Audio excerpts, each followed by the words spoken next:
நிறைய பேர் ஜெயகாந்தன் பயங்கரமான குடிகாரர் அப்படிலாம் நினைப்போம். அதெல்லாம் தப்பு தப்பான இமேஜஸ். அவர் வந்து குடிப்பாரு. அவரே சொல்ற மாதிரி குடிகாரனுக்கும் குடிக்கிறவனுக்கும் நிறைய வித்தியாசங்கள்னு சொல்லுவார். அக்னி பிரவேசத்தில் வருகிற ஒரு அம்மா ஒரு தவளை நிறைய தண்ணி எடுத்துன்னு வந்து அவ தலையில ஊத்தி, குழந்தை உன்னை அறியாம நடந்துச்சு, நீ வந்து தீட்டு பண்ணல, நீ சுத்தமாயிட்ட என்று வா வீட்டுக்கு என்று சாம்பிராணி புகை போட்டு அவளை உள்ள கூட்டுக்குவா. ஆனால் சில நேரங்களில் சில மனிதர்களில் வருகிற இந்த அம்மா, ஐயோ என் பொண்ணை யாரோ கெடுத்துட்டான், என் பொண்ணு கெட்டு போய் வந்திருக்கா என்று அந்த குடியிருப்பில் உள்ள எல்லாரும் வந்து வேடிக்கை பார்ப்பார்கள். இந்த கதையில எனக்கு 2-3 சின்ன சின்ன முரண்பாடுகள் இருக்குது. இந்த கார் நிக்குது இல்ல, அது கூட ஒரு 2-3 கார் வந்து லைட் அடிச்சு நின்று அந்த எல்லா காருமே ஐயருங்க கார் ஆகுது. ஆமா, வேற யாரும் சூத்திரன் காரு, ஒருவேளை அப்ப அவனும் வாங்கலன்னு நினைச்சாரான்னு தெரியல. இல்ல, அந்த ஒரு கார் இருந்துச்சு, அதுல கூட செத்த தள்ளிக்கோங்க அப்படின்னு தான் சொல்றாரு. அது ஒண்ணு இருக்கு.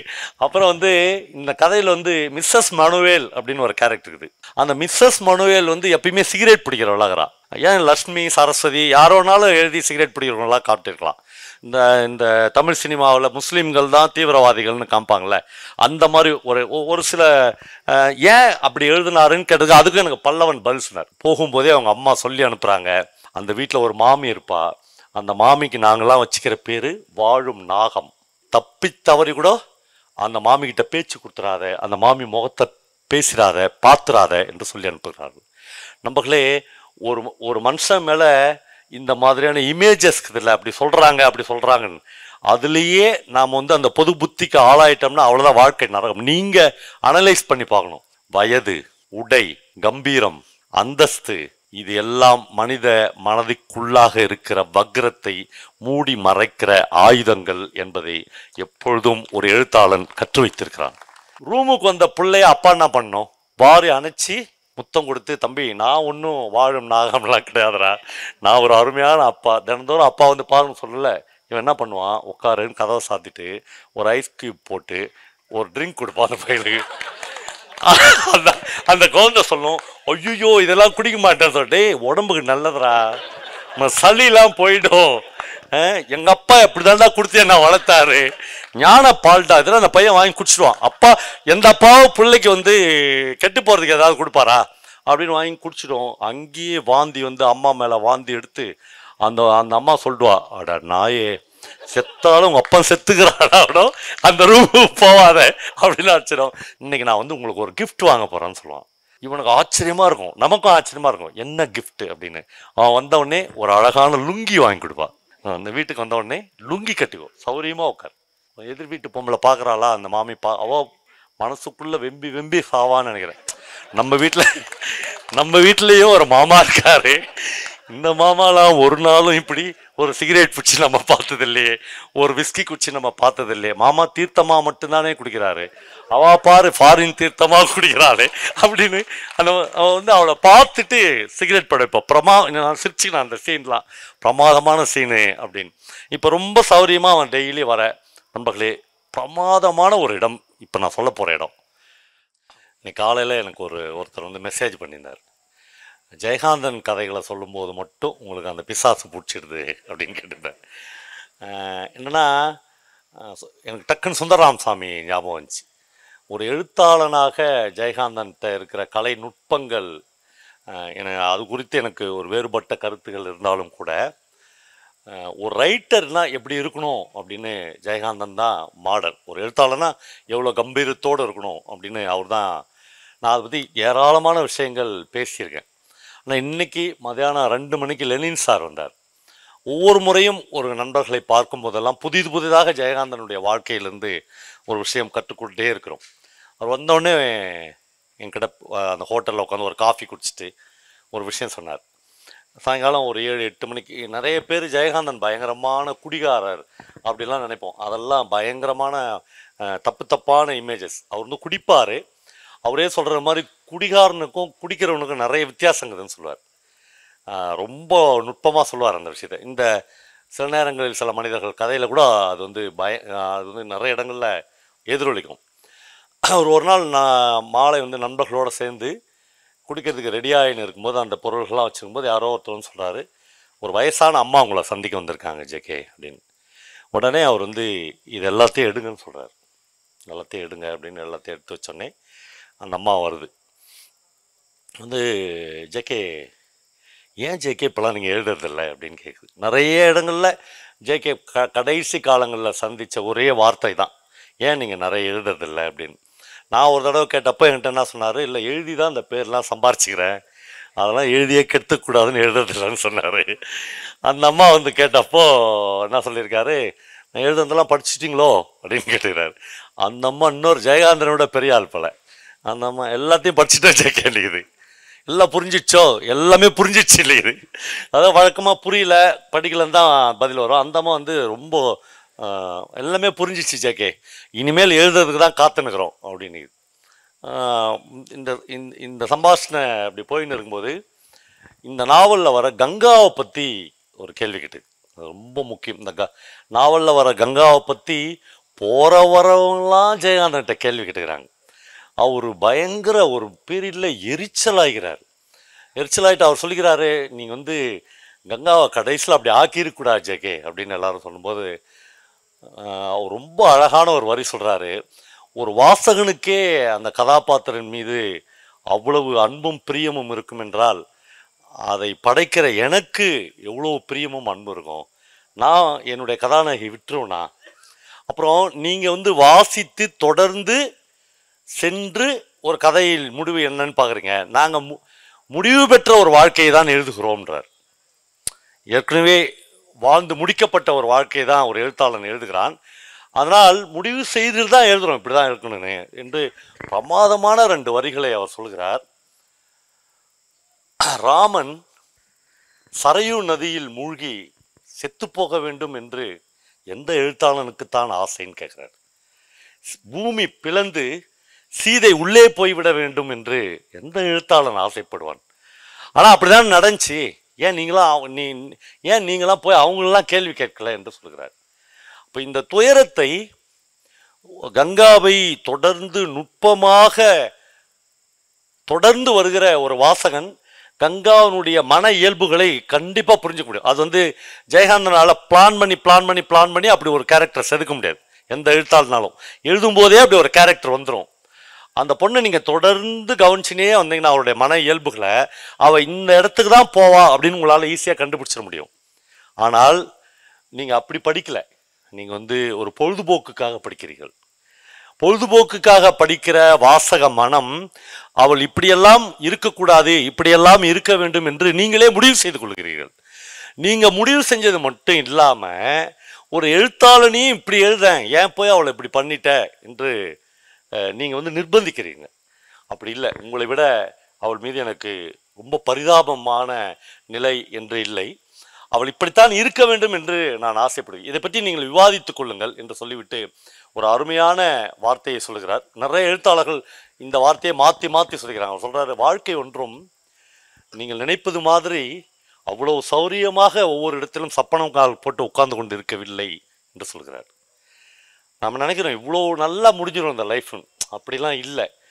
அவளும் நினைக்கிறாள், கங்காவும் இந்த கதையில் நினைக்கிறாள், பிரபுவும் இந்த கதையில் நினைக்கிறான். எல்லாரும் ஒவ்வொருத்தருக்கும் ஒரு நியாயங்கள் இந்த கதையில் இருந்து கொண்டே இருக்கிறது. அப்படிலாம் வாழ்க்கை எல்லாருக்கும் அருளி விடவில்லை, ஒவ்வொருத்தருக்கும் அது எதிர் திசையில் பல பேரை கொண்டு போதும் தான் இந்த இது. நான் வந்து இந்த கதையை ஆரம்பிக்கிறதுக்கு முன்னால் ஒரு 4-5 கோட் சொல்லணும் அப்படின்னு நினச்சேன். எனக்கு ரொம்ப பிடிச்சமான கோட். இந்த நாவலின் மூலம் ஜேகே மூடுண்டு போன கெட்டித்தட்டி போன தமிழ் சமூகத்தோடு ஒரு உரையாடல் நடத்தியிருக்கிறார் என்று முன்னுரையில் குறிப்பிடப்பட்டுள்ளது. ஒரு கெட்டித்தட்டி போன மனம் தமிழர்களுக்கு இருந்துச்சு, அவங்களோடு ஒரு பெரிய அதிர்ச்சிகரமான உரையாடலை ஜெயகாந்தன் இந்த நாவலின் மூலம் நடத்தியிருக்கிறார் என்று என்னுடைய முன்னுரையில் இருக்கிறது. கங்காவுக்கு எப்பயுமே என்ன தோணுதுன்னா, நான் இன்னும் கதைக்கே போகல, ஆனால் கங்கான்னு ஏன் இந்த பேரை மறுபடியும் யூஸ் பண்ணால் கதை ஃபுல்லாக கங்காவை பற்றி தான். கங்காவுக்கு எப்பொழுதுமே என்ன தோணுதுன்னா, யாராவது ஒருத்தர் நம்மளை ரேப் பண்ணிடுவான்னு தோணுது. ஏனென்றால் தன்னுடைய அந்த சீப்பான அல்லது இலகிய அந்த மனசு வந்து, அவருடைய மாமா ஒருத்தர் வருவார் இந்த கதையில், அவர் எப்பயுமே சொல்வார், ஏண்டி குழந்தை, யாராவது காரில் பெரிய காரில் வந்து காரை திறந்துட்டு வான்னு கூப்பிட்டு அவங்க கூட போயிடுவாடி நீன்னு கேட்பார். அவளுக்கு மறுபடியும் நம்ம அப்படி போயிடுவோமோன்னு தோணும். அப்படி போகிறதுக்கு பதிலாக அந்த யாராவது ஒருத்தன் நம்மளை கெடுத்துருவான் அல்லது ரேப் பண்ணிடுவான்னு தோணும்ல, அது வந்து ஏன் பிரபுவாகவே இருக்கக்கூடாது, ஏன் பிரபுவா இருக்கக்கூடாது என்று ஒவ்வொரு நிமிடமும் கங்கா இந்த கதையில் நினைத்து விடுவாள். அதுதான் இந்த நாவலில் வரப்போகிற ஒரு முக்கியமான விஷயம். அதே மாதிரி இந்த நாவலை எழுதியதன் மூலம் ஜெயகாந்தன் புதிதாய் ஒரு சோதனையில் ஈடுபட்டு அதில் ஜெயித்திருக்கிறார் என்று அவனுடைய முன்னுரையில் குறிப்பிடப்பட்டு இருக்கிறது. சொல்கிற முறையில் சொன்னார். எல்லோரும் ஏற்றுக்கொள்ள முடியாத விஷயங்களை கூட எல்லோரையும் ஏற்றுக்கொள்ள இணங்க வைக்க முடியும் என்று ஜெயகாந்தன் சொல்கிறார். இந்த நாவலை படித்து முடித்த வாசகர்கள் இந்த நாவலின் முடிவு குறித்து துயருற்று கண்ணீர் விட்டதாக எழுதுகிற வாசகர்களுக்கு நான் ஒன்று சொல்வேன். உங்களை விட அதிகமாக வருந்தி உங்களை விட அதிகமாக கண்ணீர் விட்டவன் நான் அப்படின்றார் எழுதின முறையில். நீ படித்தவனே இவ்வளோ கண்ணீர் விட்ட, இவ்வளோ வருந்தின அப்படின்னு சொல்கிற, நான் உன்னை விட அதிகமாக கண்ணீர் விட்டு உன்னை விட வருந்தி தான் இதை நான் எழுதியிருக்கேன் என்று சொல்கிறார். வாழ்க்கை அவ்வளோ வசதியாக நமக்கு பிடித்த மாதிரி பிடித்த இடத்தில் நின்று கொள்வதில்லை. இந்த நாவலுக்கு அவர் முதல் காலங்கள் மாறும் அப்படின்னு தான் தலைப்பு கொடுத்திருந்தார். அதுக்கப்புறம் சில நேரங்களில் சில மனிதர்கள் என்று அந்த தலைப்பு மாற்றப்பட்டது. ஜெயகாந்தன் அது சம்பந்தமாகவும் நிறைய கேள்விகள் கேட்கப்பட்ட போது காலங்கள் மாறும் என்கிற தலைப்பை விட சில நேரங்கள் சில மனிதர்கள் என்கிற தலைப்பு ரொம்ப ஆப்டாக இருக்குது, வேற ஒன்றும் காரணம் இல்லை என்று சொல்கிறார். தமிழ்நாட்டில் ஆனந்த விகடன் பத்திரிகையில் அக்னி பிரவேசம் என்று ஒரு கதை வந்து தமிழ்நாடே கொந்தளித்து கொண்டிருந்த பீரியட். இவ்வளோ பேரா கதை படிப்பாங்க, இவ்வளோ பிரச்சனைகளையா ஒரு கதை ஒரு சமூகத்தில் உருவாக்க முடியும் என்று எல்லோரும் வியந்து கொண்டிருந்த காலம். அந்த பீரியடு முடிஞ்ச உடனே ஜெயகாந்தன் சொல்கிறாரு, அக்னி பிரவேசம் மாதிரியே நிறைய பேர் நிறைய கதை எழுதி பார்த்துருக்காங்க.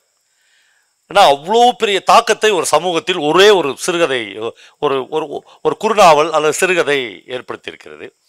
உடனே எல்லாம் இவ்வளோ பேர் எழுதுறானே நம்ம கதையை வச்சு ஏன் நாமளே இன்னொரு கதை எழுதக்கூடாது என்று ஜெயகாந்தன் தீர்மானித்து இந்த சில நேரங்களில் சில மனிதர்கள் என்கிற கதையை ஆரம்பித்திருக்கிறார்.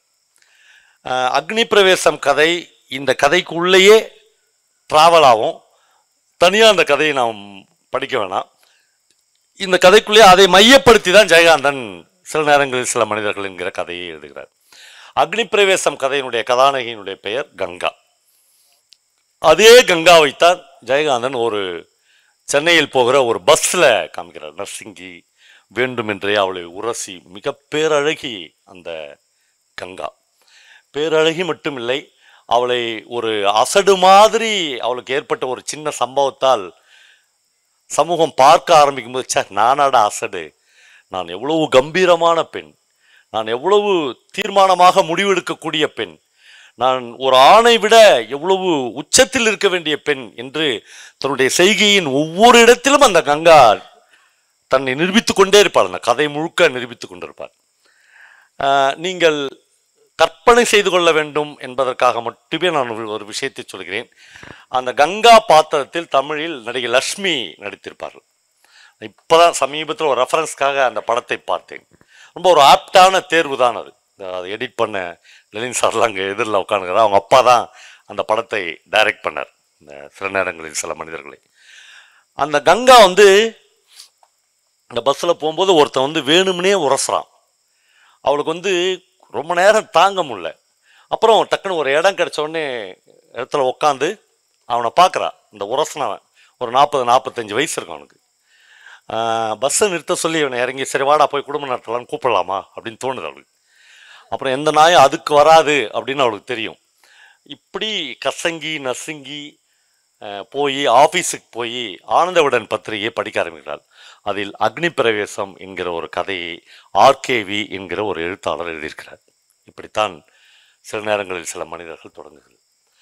அந்த கதை இவளுக்கு ஏற்கனவே பரிச்சயப்பட்ட கதை, ஏற்கனவே இவருடைய உடம்பு முழுக்க உணர்ந்த ஒரு கதையை யாரோ ஒரு எழுத்தாளர் எழுதியிருக்கிறார்.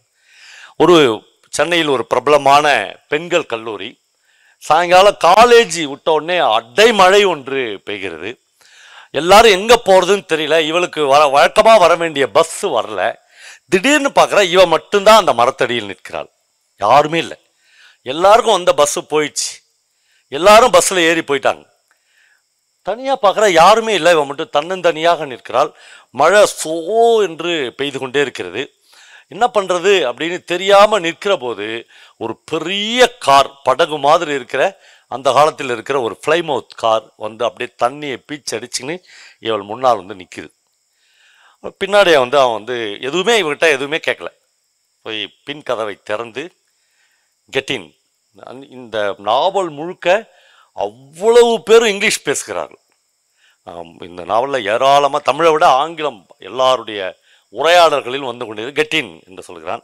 இவளுக்கு ஒன்றுமே சொல்ல தெரியல. ஏன்னா பஸ்ஸு வரல, யாருமே இல்லை. யாரோ ஒருத்தன் பரிதாபப்பட்டோ அல்லது எதற்கோ காரில் ஏற சொல்கிறான். இவள் காரில் ஏறிக்கொள்கிறாள். கார் வேகமாக போய்கொண்டே இருக்கிறது. அப்படியே ரசிக்கிறா. அந்த தண்ணி வந்து காரை விட மேலே அடிக்குது. பயம்லாம் இல்லை, அப்படியே உற்சாகமாக போகிறாள். எப்போ அவளுக்கு திடீர்னு பயம் வருதுன்னா, இவ வீட்டை தாண்டி கார் போயிடுது. ஒரு இடத்துல இறங்கினா அவள் வீட்டுக்கு போயிடுவா. போகும்போது தான் அவள் வாயை திறந்து முதல் பேச, ஐயோ எங்கள் வீடு இங்கதான் என்று சொல்கிறார். எந்த ரெஸ்பான்ஸ் இல்லை. கார் போய்கொண்டே இருக்கிறது. அவளுக்கு லேசான பயம் வருகிறது. பயத்தை மீறி ஒரு சுகம் இருக்கிறது. நான் இப்படி ஒரு காரில் அவள் உட்காந்ததே இல்லை, இப்படி ஒரு ஸ்மெல் அவள் ஃபீல் பண்ணதே இல்லை. ஒரு காரில் ஒரு அகரகாரத்துடைய ஸ்மெல் மட்டும்தான் அவள் இதுக்கு முன்னாடி அவள் எப்பயுமே கேட்டுக்கிறாள். இது ஒரு சுகந்த மனம் இந்த காரில் வந்து ஒரு வசதியான இருக்கை இருக்குது. பின்னாடி அவ்வளோ பெரிய இடத்துல இவன் மட்டும் உட்காந்துனுக்கிறா. அப்படியே போனோடனே இந்த ஹை கிரவுண்டில் வந்து ஒரு கார் 2-3 முறை வட்டம் அடிக்கிறது. லேசான பயம் வருகிறது.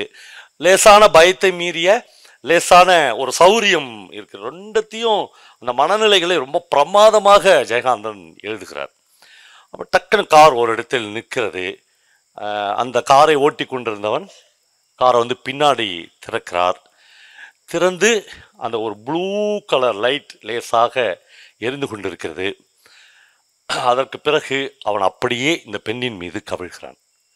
நம்மளே ரொம்ப நல்லா கவனிக்கணும். It is not a rape. இது ஒரு கற்பழிப்பு இல்லை.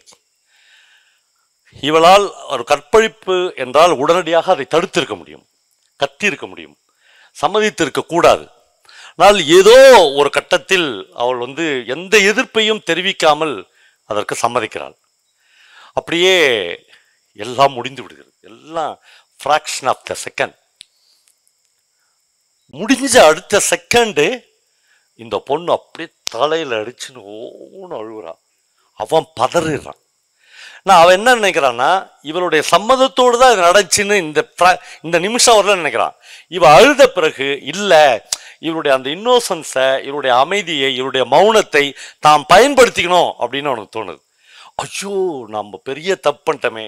இந்த நாவலின் பல இடங்களில் பிரபாகரன் என்கிற பிரபு சொல்வான், நான் என் வாழ்க்கையில் ஒரு பொண்ணை கூட ரேப் பண்ணதே கிடையாது. முதலும் கடைசியுமாக உன்னை கூட நான் ரேப் பண்ணல. நீ சம்மதிக்கிறேன்னு தப்பா நினச்சிட்டேன். ஆனால் நீ அழுத உடனேயே நீ அப்படிப்பட்ட பொண்ணு இல்லைன்னு எனக்கு தெரிஞ்சிச்சு. அவ சொல்லுவா, நான் எங்கள் ஆற்றுல போய் என்ன சொல்லுவேன், எங்கள் அம்மாட்ட போய் என்ன சொல்லுவேன், யாராவது ஒரு பொண்ணு இதை போய் வீட்டில் சொல்லுவாளா, அம்மாட்ட சொல்லுவாளா? ஆனால் நான் எங்கள் ஆற்றுல போய் என்ன சொல்லுவேன், எங்கள் அம்மாட்ட என்ன சொல்லுவேன், எங்கள் ஆற்றுக்கு எப்படி போவேன் அப்படின்னு சொல்ல உடனே இவன் பதறிடுவான். அந்த கார் வந்து அவங்களுடைய தெரு மூலையில் வந்து அவளை இறக்கி விட்டுட்டு போயிடுவாங்க. இப்போது அந்த மழையினுடைய அப்படியே கையில் டிஃபன் பாக்ஸு புத்தகங்களோடு வந்து கதறி அழுதுனே உள்ள வருவாள். இப்போ கணேசன் என்று அவளுக்கு ஒரு அண்ணன் உண்டு. கணேசனுடைய மனைவி ஒருத்தி அந்த வீட்டில் உண்டு, அம்மா உண்டு. இவர்கள் தான் அந்த குடும்பத்தை சேர்ந்தவர்கள். அப்பா இல்லை. அம்மா வந்து மழை சத்தத்தில் அரிக்கன் லைட்டை ஏற்றி வைக்கிறா. அரிக்கன் லைட்டை அணைந்து கொண்டே இருக்கிறது. என்னாச்சுன்னு கத்தின்னு உள்ள ரூமில் கூட்டின்னு போய் என்னாச்சுன்னு கேட்குறா. எல்லா தகவல்களையும் சொல்கிறா. கார் நின்னது, தான் ஏறினது, வீட்டை தாண்டி கார் போனது, இந்த மாதிரி ஆயிடுச்சு, நான் கெட்டுட்டேன் என்று சொல்கிறார். அக்னிப்பிரவேசம் கதையை படித்த தமிழ் வாசகர்கள் எல்லோருக்கும் தெரியும். அக்னிப்பிரவேசத்தில் வருகிற ஒரு அம்மா உள்ளே போய் ஒரு தவளை நிறைய தண்ணி எடுத்துன்னு வந்து அவள் தலையில் ஊற்றி, குழந்தை நீ சுத்தமாயிட்டடின்னு சொல்லுவா.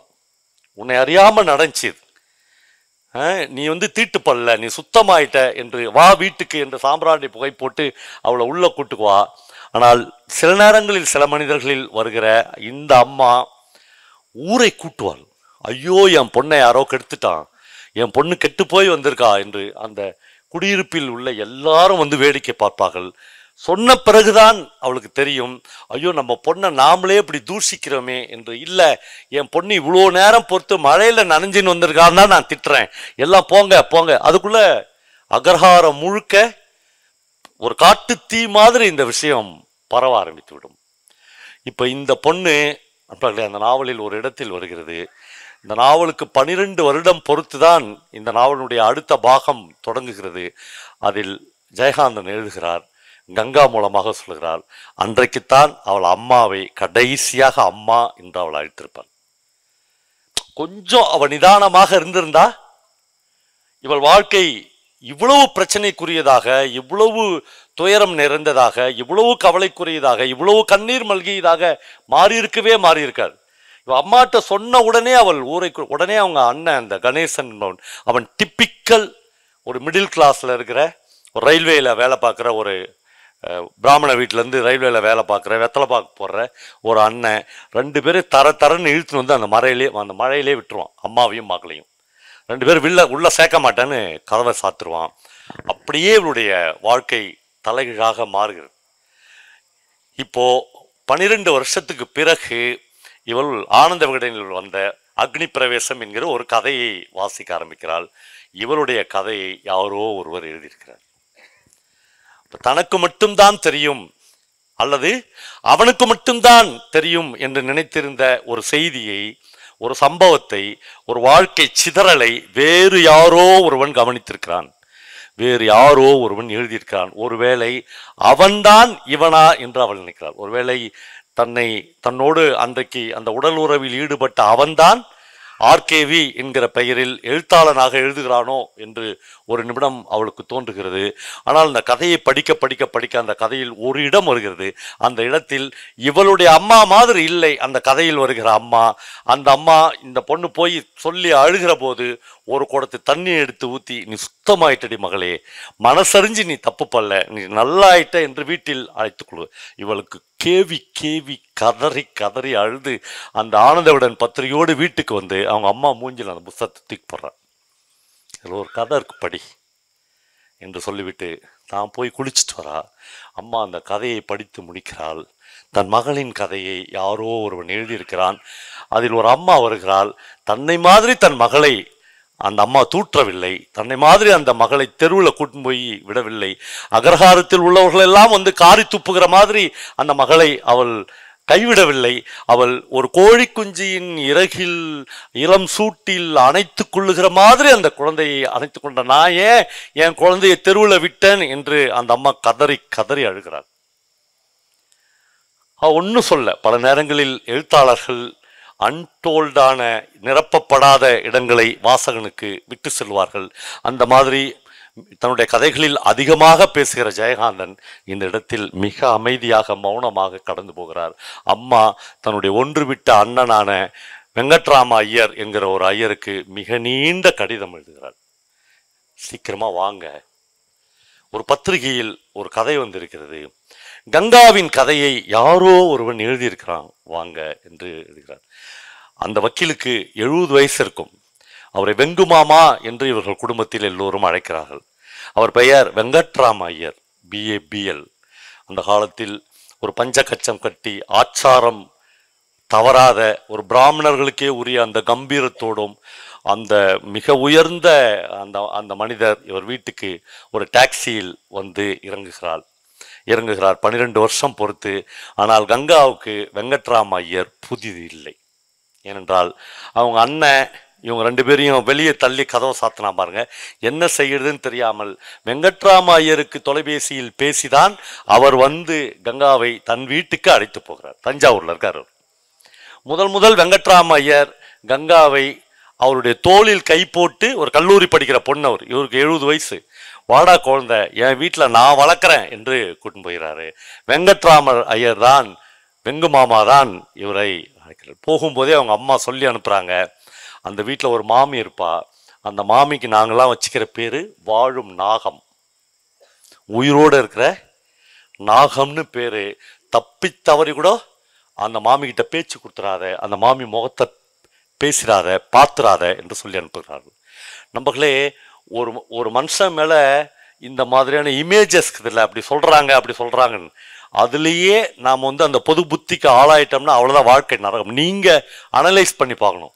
இந்த கங்கா வந்து அந்த மாமியை பார்க்கவே மாட்டா. அவங்க வீட்டில் தான் இருப்பா, அவங்க வீட்டில் தான் சாப்பிடுவா, அவங்க வீட்டில் தான் காப்பி குடிப்பா, அவங்க வீட்டில் தான் தூங்குவா. ஆனால் அந்த மாமி கண்ணில் படாத இருப்பா. ஒரு நாள் ஒரு புழக்கடையில் கங்கா உட்காந்துக்கும் போது அந்த மாமி வந்து நிற்பா. இப்போ என்ன பண்ணுறது, எழுந்துச்சி ஓடலாமா இல்லை இங்கேருந்து மறைஞ்சிடலாமா என்று நினைக்கும் போது அந்த மாமி ரொம்ப பிரியமாக இவள் கையை பற்றுவாள். குழந்தை எங்கேயும் போகாத. அவளுக்கு ஆச்சரியமாக இருக்கும். ஒரு வாழும் நாகத்தினுடைய கைகள் மாதிரி இந்த கைகள் இல்லையே, ஒரு பூவின் மென்மை இந்த கைகளுக்கு இருக்கிறது. இவ்வளவு பிரியமான இந்த முகத்தில் சாந்தமும் அருளும் கருணையும் நிரம்பி வாழ்கிற இந்த முகத்தையா நான் வந்து வாழும் நாகன்னு நினைச்சிட்டேன் என்று முதல் முறையாக அந்த மாமியை அவ்வளவு க்ளோஸ்அப்ல அவள் ஏறெடுத்து பார்க்கிறாள். அந்த மாமி சொல்றா, குழந்தை அப்படிலாம் ஒண்ணுமில்லடா, நான் வாயை திறந்து இந்த வீட்டில் இந்த ஆற்றுல நான் வாயை திறந்து ஒரு நாள் கூட பேசுனதே இல்லை. இந்த கங்கா என்கிற தன்னுடைய மகளை ஒத்த அந்த பெண் முன்னாடி தன்னுடைய பிளவுஸை கழட்டி தன்னுடைய முதுகை அந்த மாமி காமிக்கிறா. முதுகு முழுக்க பெல்ட்டில் அடித்த அடி, ரத்தம் கண்ணி போயிருக்கு. நேற்று ராத்திரி கூட அடி வாங்கியிருக்கா. ஆனால் அந்த வீட்டிலேயே இருக்கிற கங்காவுக்கு இது தெரியவே தெரியாது. அவ்வளவு அடியும் உதையும் தினந்தோறும் நடந்து கொண்டே இருக்கிறது. ஆனால் உலக பார்வையில் வெங்கட்ராம ஐயர் எவ்வளவு மேன்மையான மனிதன்.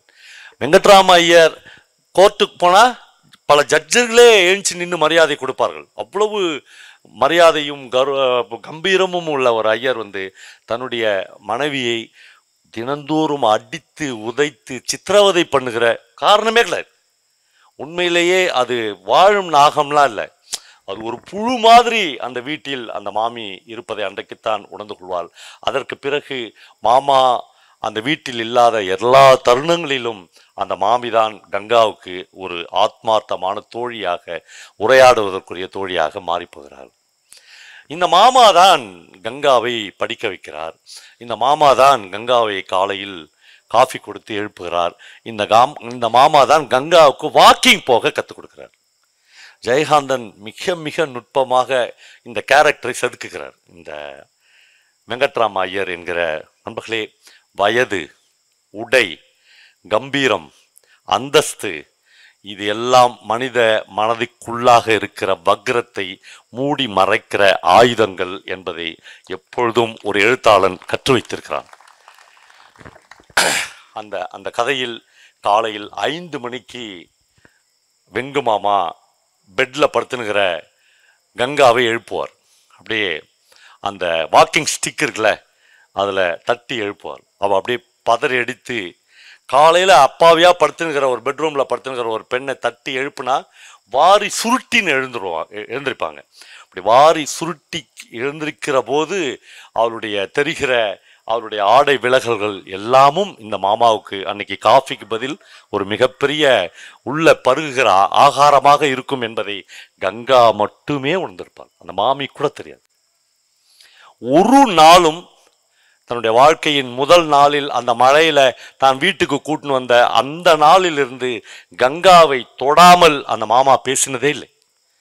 அவருடைய தோளை பிடித்து பேசுவார், அவருடைய கையை பிடிச்சி பேசுவார், அவருடைய தலையை வருடி கொடுப்பார், அவளை எப்போதும் அணைத்துக் கொள்வார். ஒவ்வொரு முறையும் ஒவ்வொரு தொடலின் போதும் அவள் தன்னை குறுக்கிக் கொள்வார்.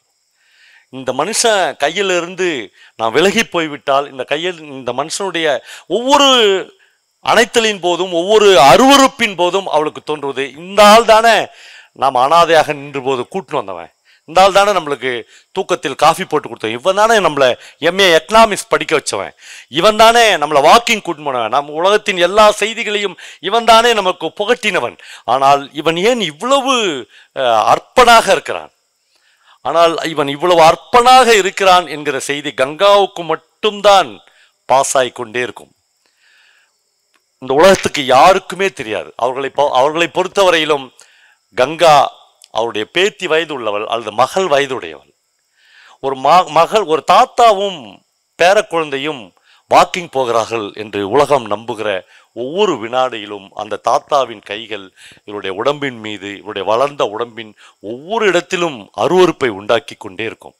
ஜெயகாந்தன் அந்த நாவலின் ஒரு இடத்தில் சொல்கிறார், நாங்கள் வாக்கிங் போகும்போதெல்லாம் ஒரு அம்மா தன்னுடைய பெரிய நாயை கூட்டுன்னு ஒரு ஆங்கிலோ இந்தியன் லேடி வாக்கிங் வருவார்கள்.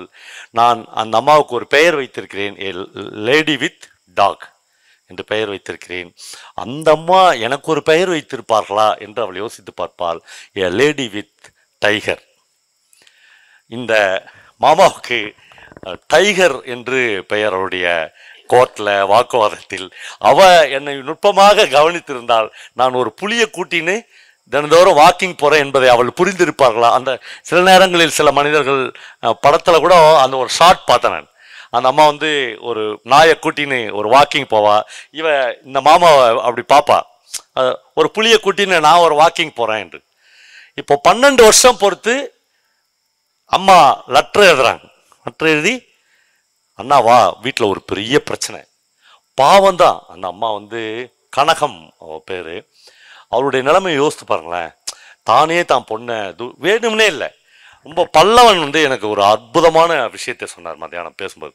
ரொம்ப ஆச்சரியமாக இருந்துச்சு. நாங்கள் ரெண்டு பேரும் சேர்ந்து கூட அந்த நாவலை ஒரு தடவை விவாதிச்சுன்னு. அப்போ அவர் சொன்னார்,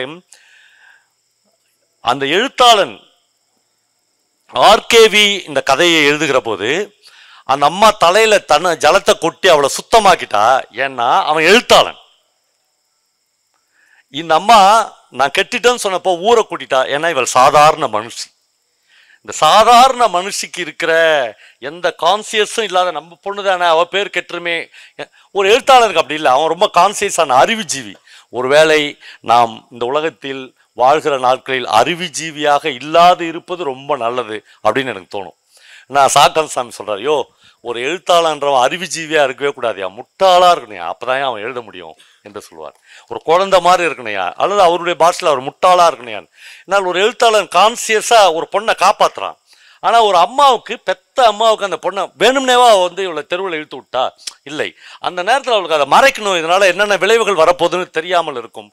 இப்பொழுது வெங்கு மாமா சென்னைக்கு வந்து விடுகிறார்.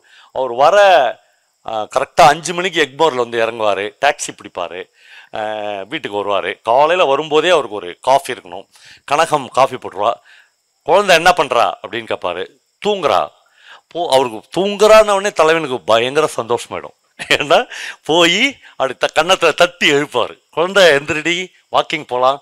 அவளுக்கு ஆசிட் அப்படி கன்னத்தில் தட்டும்போது, நான் இதில் ஆசிட் தடவி எட்டுன்னு வந்துக்கிறியடான்னு தோணும். ஒரு நாள் கூட அந்த கதையில் அவர் வந்து அவளை தொடாத. அப்போ நீங்கள் கேட்கலாம், சார் இவ்வளோ தூரம் அந்த ஆள் வந்து அவளை வந்து அட்ராசிட்டி பண்ணுறான், இவன் வந்து உடனே ரியாக்ட் ஆகலை. அதான் நம்ம ஏற்கனவே சொன்னது தான், தியாகம். படிக்க வச்சுக்கிறாரு, மாமா காஃபி கொடுத்துக்கிறாரு, மாமா வாக்கிங் போக கூட்டின்னு போய்க்கிறாரு, மாமா உலகத்தை காட்டுகிறாரு, மாமா இன்னைக்கு எம்ஏ எக்கனாமிக்ஸ் முடிக்க வச்சுக்கிறாரு. இன்னைக்கு கங்காவுடைய நிலைமை என்ன தெரியுங்களா? எல்ஐசி மாதிரி ஒரு மிகப்பெரிய பில்டிங்கில் அட்மினிஸ்ட்ரேட்டிவ் ஆஃபீஸர், மிகப்பெரிய பதவியில் இருப்பா. அவளுக்கு கீழே தான் அந்த ஆஃபீஸே இயங்கும். பொருளாதார ரீதியாக அவ்வளோ உச்சத்திற்கு போயிருப்பாள். அதற்கெல்லாம் இந்த மாமா தான் காரணம். இந்த மாமாட்ட உடனடியாக அப்படி ரியாக்ட் பண்ண முடியல. அப்போ இவ சாயங்காலம் ஆஃபீஸில் இருந்திருக்கும்போது மாமாவும் அம்மாவும் உரையாடலில் ஈடுபட்டுப்பார்கள். மாமா வந்து இந்த கதை எழுதினால ஆர்கே விஸ்வநாத சர்மா அவர் பேர், அவனை கண்ணாபின்னான்னு திட்டுன்னு இருப்பார். அவர் பாஷையில் சேரி பாஷை. அந்த லெவலில் இறங்கி இவெல்லாம் கம்நாட்டி நல்லா இருப்பானா, பொண்ணை வந்து தண்ணியை ஊற்றி சுத்தமாயிட்டேன்னு உள்ளே கூட்டின்னு போகலாமா, கனகன் நீ எவ்வளோ உன்னதமாக இருந்துக்கிற, ஒரு தப்பான பொம்பளை தான் அப்படி உள்ளே கூட்டின்னு போவான்னு சொல்லுவார். நீ தப்பான பொம்பளை இல்லை, யோக்கியமான பொம்பளை. அதனால தான் ஊரை கூட்டி எல்லாரும் சொல்கிறேன், நீ வேதம் கத்தவ, நீ சாஸ்திரத்தின்படி வாழறவ, நீ வந்து நம்முடைய ஆச்சாரங்களை பாதுகாக்கிறவ. அதனால்தான் நீ வந்து உன் பொண்ணாக இருந்தாலும் உலகத்துக்கு சொல்லிட்ட. அந்த கதை எழுதின கம்நாட்டி மாதிரி, கம்நாட்டின்ற வார்த்தையை யூஸ் பண்ணுறாரு, இந்த கதை எழுதின கம்நாட்டி மாதிரி நீ இருந்ததுன்னா இப்படி தான் மறைச்சி வச்சு வாழ்ந்துருப்ப. அது மாதிரி யார் செய்வான்னா ஒரு ப்ராஸ்டியூஷன் விடுதி நடத்துகிறாளா அவ தான் செய்வா. அப்போ அம்மாவுக்கு திருப்தியாயிடுது, எப்பா நம்ம நல்லது தான் செய். மனம் வந்து மாறி மாறி தானே வருது.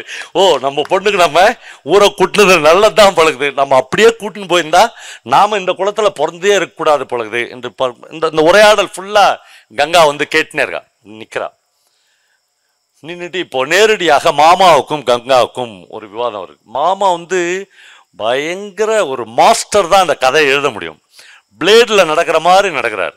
ஏன்னா கொஞ்சம் கங்கா வெறுக்கிற மாதிரி பேசிட்டா, தலைவன் எங்கள் வீட்டுக்கே வராதரான்ட்டா நம்ம வாழ்க்கையே போச்சு. ஏன்னா ஒரு மிகப்பெரிய கனவுல வாழ்ந்துனேங்கிறார். ஒரு ஒரு ட்ரீம் சொசைட்டியில் கங்கா மேலே வாழ்ந்துனேங்கிறார். அதுக்காக கங்காவை கண்டிக்காமலும் இருக்க முடியாது. நம்முடைய ஆச்சாரங்கள் கனகத்துக்கு சப்போர்ட் பண்ணோம். அவர் வந்து ஒரு டிஸ்கஷனில் சொல்லுவார், அன்னைக்கு நடக்கிற ஒரு ஹீட் டிஸ்கஷனில் சொல்லுவார், நீ போய் உன்னை கெடுத்தான்ல அவங்ககிட்ட, நான் தான் கங்கா, நான் தான் 12 வருஷத்துக்கு முன்னாடி உன்னால் கெடுக்கப்பட்டவன் சொல்லிப்பாரு. அவன் வந்து உன்னை ஏற்றுக்குவானா? அவன் யார் கூப்பிட்டாலும், அதுவும் யார் இவ்வளோ பெரிய காரில் கூட்டின்னு போய் கூப்பிட்டாலும் உடனே நீ அந்த காரில் ஏறிக்கிற பொண்ணுன்னு தான் உன்னை நினைப்பான். எவ்வளவு வக்ரம், எவ்வளவு கீழ்மை. இவர் படித்த லா, இவர் இப்போ சந்திக்கிற கேஸ் எல்லாம் எப்படி இருக்குது. இவளுக்கு வந்து பயங்கர ப்ரோ காயினே இருப்பா. அதை கேட்டு கேட்டு இந்த உலகத்தில் நீ என்ன பண்ணலாம் கங்கா, இனிமேல் நேரடியாக சொல்றார், நீ என்ன பண்ணலாம், ஒருபோதும் நீ ஒரு ஃப்ரெஷ்ஷான ஒரு ஆணை கல்யாணம் பண்ணிக்கவே முடியாது. அதிகபட்சமாக நீ யாராவது ஒருத்தனுக்கு வப்பாட்டியாக இருக்க முடியும், அவ்வளோதான். 12 வருஷங்கள் வப்பாட்டியாக இல்லாதவும் எதுவுமே இல்லாத ஒரு காதல் வயப்படாமல் இந்த ஒரு இன்சிடென்ட்டுக்காக அப்படியே ஒரு துறவி மாதிரி வாழ விரும்புகிற அந்த பெண்ணை ஒரு தேலின் கொடுக்கு மாதிரி அந்த மாமா கொட்டி கொண்டே இருப்பார். இவளுக்கு முதல் முறையாக இன்றைக்கு தோன்றுகிறது, நம்ம கெடுத்தவனை கூப்பிட்டு நான் தான் உன்னால் கெடுக்கப்பட்டவன்னா அவன் நம்மளை என்ன நினைப்பான். புதிய தமிழில் அதுவரை யாரும் சிந்திக்காத ஒரு புதிய கோணத்தில் கங்கா யோசிக்க ஆரம்பிக்கிறாள். அவளுக்கு யாரை போய் தேடுவ இந்த இவ்வளோ பெரிய மெட்ராஸில்? அப்படி ஒரு கார், அவ்வளோ பெரிய கார், அவளுக்கு நல்லா அந்த காரை மட்டும் அடையாளம் இருக்கும். மொத்தத்திலே மெட்ராஸில் அந்த மாதிரி கார் ஒரு 4-5 கார் இருந்தால் அதிகம். அப்போது அந்த கார் எங்கேயாவது கிராஸ் ஆகுதா என்று பார்க்கிறாள். ஒரு நாள் அலுவலகத்தின் மேலேருந்து பார்க்குறா, இவ பார்த்து கொண்டு இருக்கும்போதே அந்த மாதிரி ஒரு கார் போகிறது, ஒரு ஆக்சிடென்ட் ஆகிறது. ஒருவேளை அவன் இன்னைக்கு செத்துட்டானோ என்று அவளுக்கு தோன்றுகிறது. எல்லாமே மனப்பிரமைகள் தான், அப்படிலாம் இல்லை. அவளுக்கு புதிதாக ஒரு யோசனை தோன்றுகிறது. பத்திரிகை ஆஃபீஸுக்கு ஃபோன் பண்ணுகிறாள். இந்த அக்னி பிரவேசம் என்கிற கதையை எழுதின எழுத்தாளன் யார் என்று கேட்கிறாள். ஆர்கேவி. அவருடைய அட்ரஸ் கொடுக்க முடியுமா என்று கேட்கிறாள். ஃபோன் நம்பர் கிடைக்குமா என்று கேட்கிறாள். பத்திரிகை ஆஃபீஸர் சொல்கிறாங்க, அப்படிலாம் கொடுக்க முடியாது, அவர்கிட்ட கேட்கணும், அவருக்கு சம்மதமானு கேட்கணும். சம்மதம் என்று கேட்டவுடன் அவங்க அட்ரஸ் எல்லாமே இவளுக்கு கிடைக்கிறது. யாரோ ஒருத்தனுக்கு இந்த இன்சிடென்ட் தெரிந்திருக்கிறது. ஒருவேளை அவன்தான் இவனா என்று அவளுக்கு ஆச்சரியமாக இருக்கிறது. அவனாகவும் இருக்கலாம், இல்லை மூன்றாவதாக நமக்கு தெரியாத ஏதோ 2 கண்கள் இந்த விஷயத்தை பார்க்காம ஒருத்தனால இந்த கதையை எழுதியிருக்கவே முடியாது. அவள் ஒரு குறுக்கு சந்தில் புந்து ஒரு சின்ன அகர்காரத்துக்குள்ளாக நடந்து கொண்டே இருக்கிறாள். அதுக்குள்ள ஒரு ஒண்டு குடுத்தனத்துக்குள்ளாக அந்த ஆர்கேவி இருக்கிறார், விஸ்வநாத சர்மா இருக்கிறார். அவரை பார்த்தா ரொம்ப ரொம்ப எளிமையான மனுஷனா, ஒருவேளை சாப்பாட்டுக்கு கஷ்டப்படுற மனுஷனாக இருக்கிறார். அவரை பார்த்த உடனே உட்காந்து 2 பேரும் உரையாட ஆரம்பிக்கிறார்கள். ஆனால் மன ரீதியாக தான் ஒரு எழுத்தாளன், தன்னை சந்திக்க இவ்வளவு பெண்கள் வருவார்கள், இவ்வளவு மனிதர்கள் வருவார்கள், இவ்வளவு விவாதம் நடக்கும் என்கிற பெருமிதத்தோடு அவர் உட்கார்ந்து கொண்டிருக்கிறாள். இந்த பொண்ணு அக்னி பிரவேசம் கதையை பற்றி அவரோடு பேச ஆரம்பிக்கிறது. இதுவரையிலும் யாரும் பேசாத ஒரு கோணத்தில் இந்த ஒரு பெண் தான் பேசுகிறாள். ஏன்னா இது இவள் கதை. அப்படிலாம் அவ ஆரம்பிக்கல, என் கதையை எப்படி சார் நீங்கள் எழுதுனீங்க அப்படிலாம் கேட்கல. ஆனால் இல்லை, ஏன் சார் இப்படி ஒரு முடிவு எழுதுனீங்க அப்படிலாம் கேட்பாங்களா? அப்படி இல்லை. இவள் உரையாடல் வேறு ஒரு தளத்தில் இருக்குது. நீ எங்கடாமா வேலை பார்க்குற என்று அவர் கேட்குறார். நான் இந்த மாதிரி இந்த பில்டிங்கில் அட்மினிஸ்ட்ரேட்டிவ் ஆஃபீஸர் ஆகிறேன். 1000 ரூபாய்க்கு அப்போ 4 டிஜிட் சம்பளம், மிகப்பெரிய சம்பளம். 30 ரூபாய்க்கு சென்னையில் ட்ரிப்ளிகனில் அவ்வளோ பெரிய வீடு வாடகைக்கு கிடைக்கிற காலத்தில் இவளுக்கு 1000 ரூபாய் சம்பளம், தனி பியூன், எல்லாம் உண்டு. எல்லாமே அவர் கூட பேசுகிறாள். அப்போது அவள் துணிந்து கேட்கிறாள், இந்த கதையை நீங்கள் எங்கு பார்த்தீர்கள், எப்படி எழுதுனீங்க? சொல்கிறார், இந்த கல்லூரியில், இந்த பொண்ணை தெரியல, இந்த கல்லூரியில் நான் லேப் அட்டெண்டராக வேலை பார்க்குறேன். அந்த மழையில் நான் வெளியில் வந்து நின்று கொண்டிருந்தேன். அந்த காரில் அந்த பெண் ஏறினதை நான் பார்த்தேன். இந்த கதையினுடைய கிளைமாக்ஸ் இருக்குதுல்ல, அது மட்டும்தான் என் கற்பனை. அது மட்டும்தான். அந்த தண்ணி ஊற்றி அம்மா கூட்டின்னு போயிடுறாள்ல, ஏன்னா இவ வீட்டில் என்ன நடந்துச்சுன்னு அவருக்கு தெரியாது. மற்றது எல்லாமே எனக்கு தெரியும், நான் தான் எழுதினேன். அதற்கு கொஞ்ச நாள் பொறுத்து அந்த காருக்கு உரியவன் எங்கள் கல்லூரிக்கு வந்தான். உனக்கு தெரியுமா குழந்தை, நான் இன்னொன்று சொல்லுகிறேன், இப்போ 2 வருஷத்துக்கு முன்னாடி அதே கார் எங்கள் கல்லூரிக்கு வந்தது.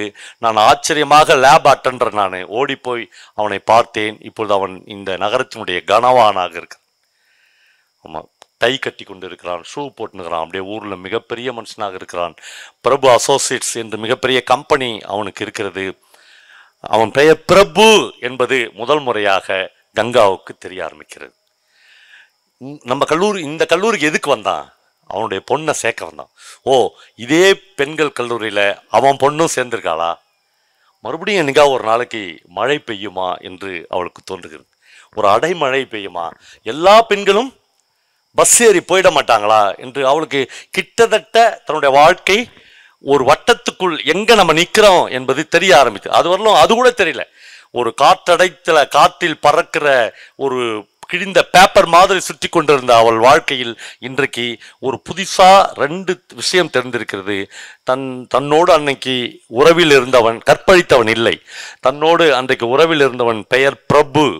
அவனுடைய முழு பெயர் பிரபாகரன். அவன் இந்த ஊரின் சென்னையின் மிக பிரபலமான ஒரு கம்பெனியினுடைய சேர்மேன். அவனுக்கு இன்றைக்கும் அந்த படகு கார் இருக்கிறது. அவன் மிகப்பெரிய கனவானாக மாறி இருக்கிறான்.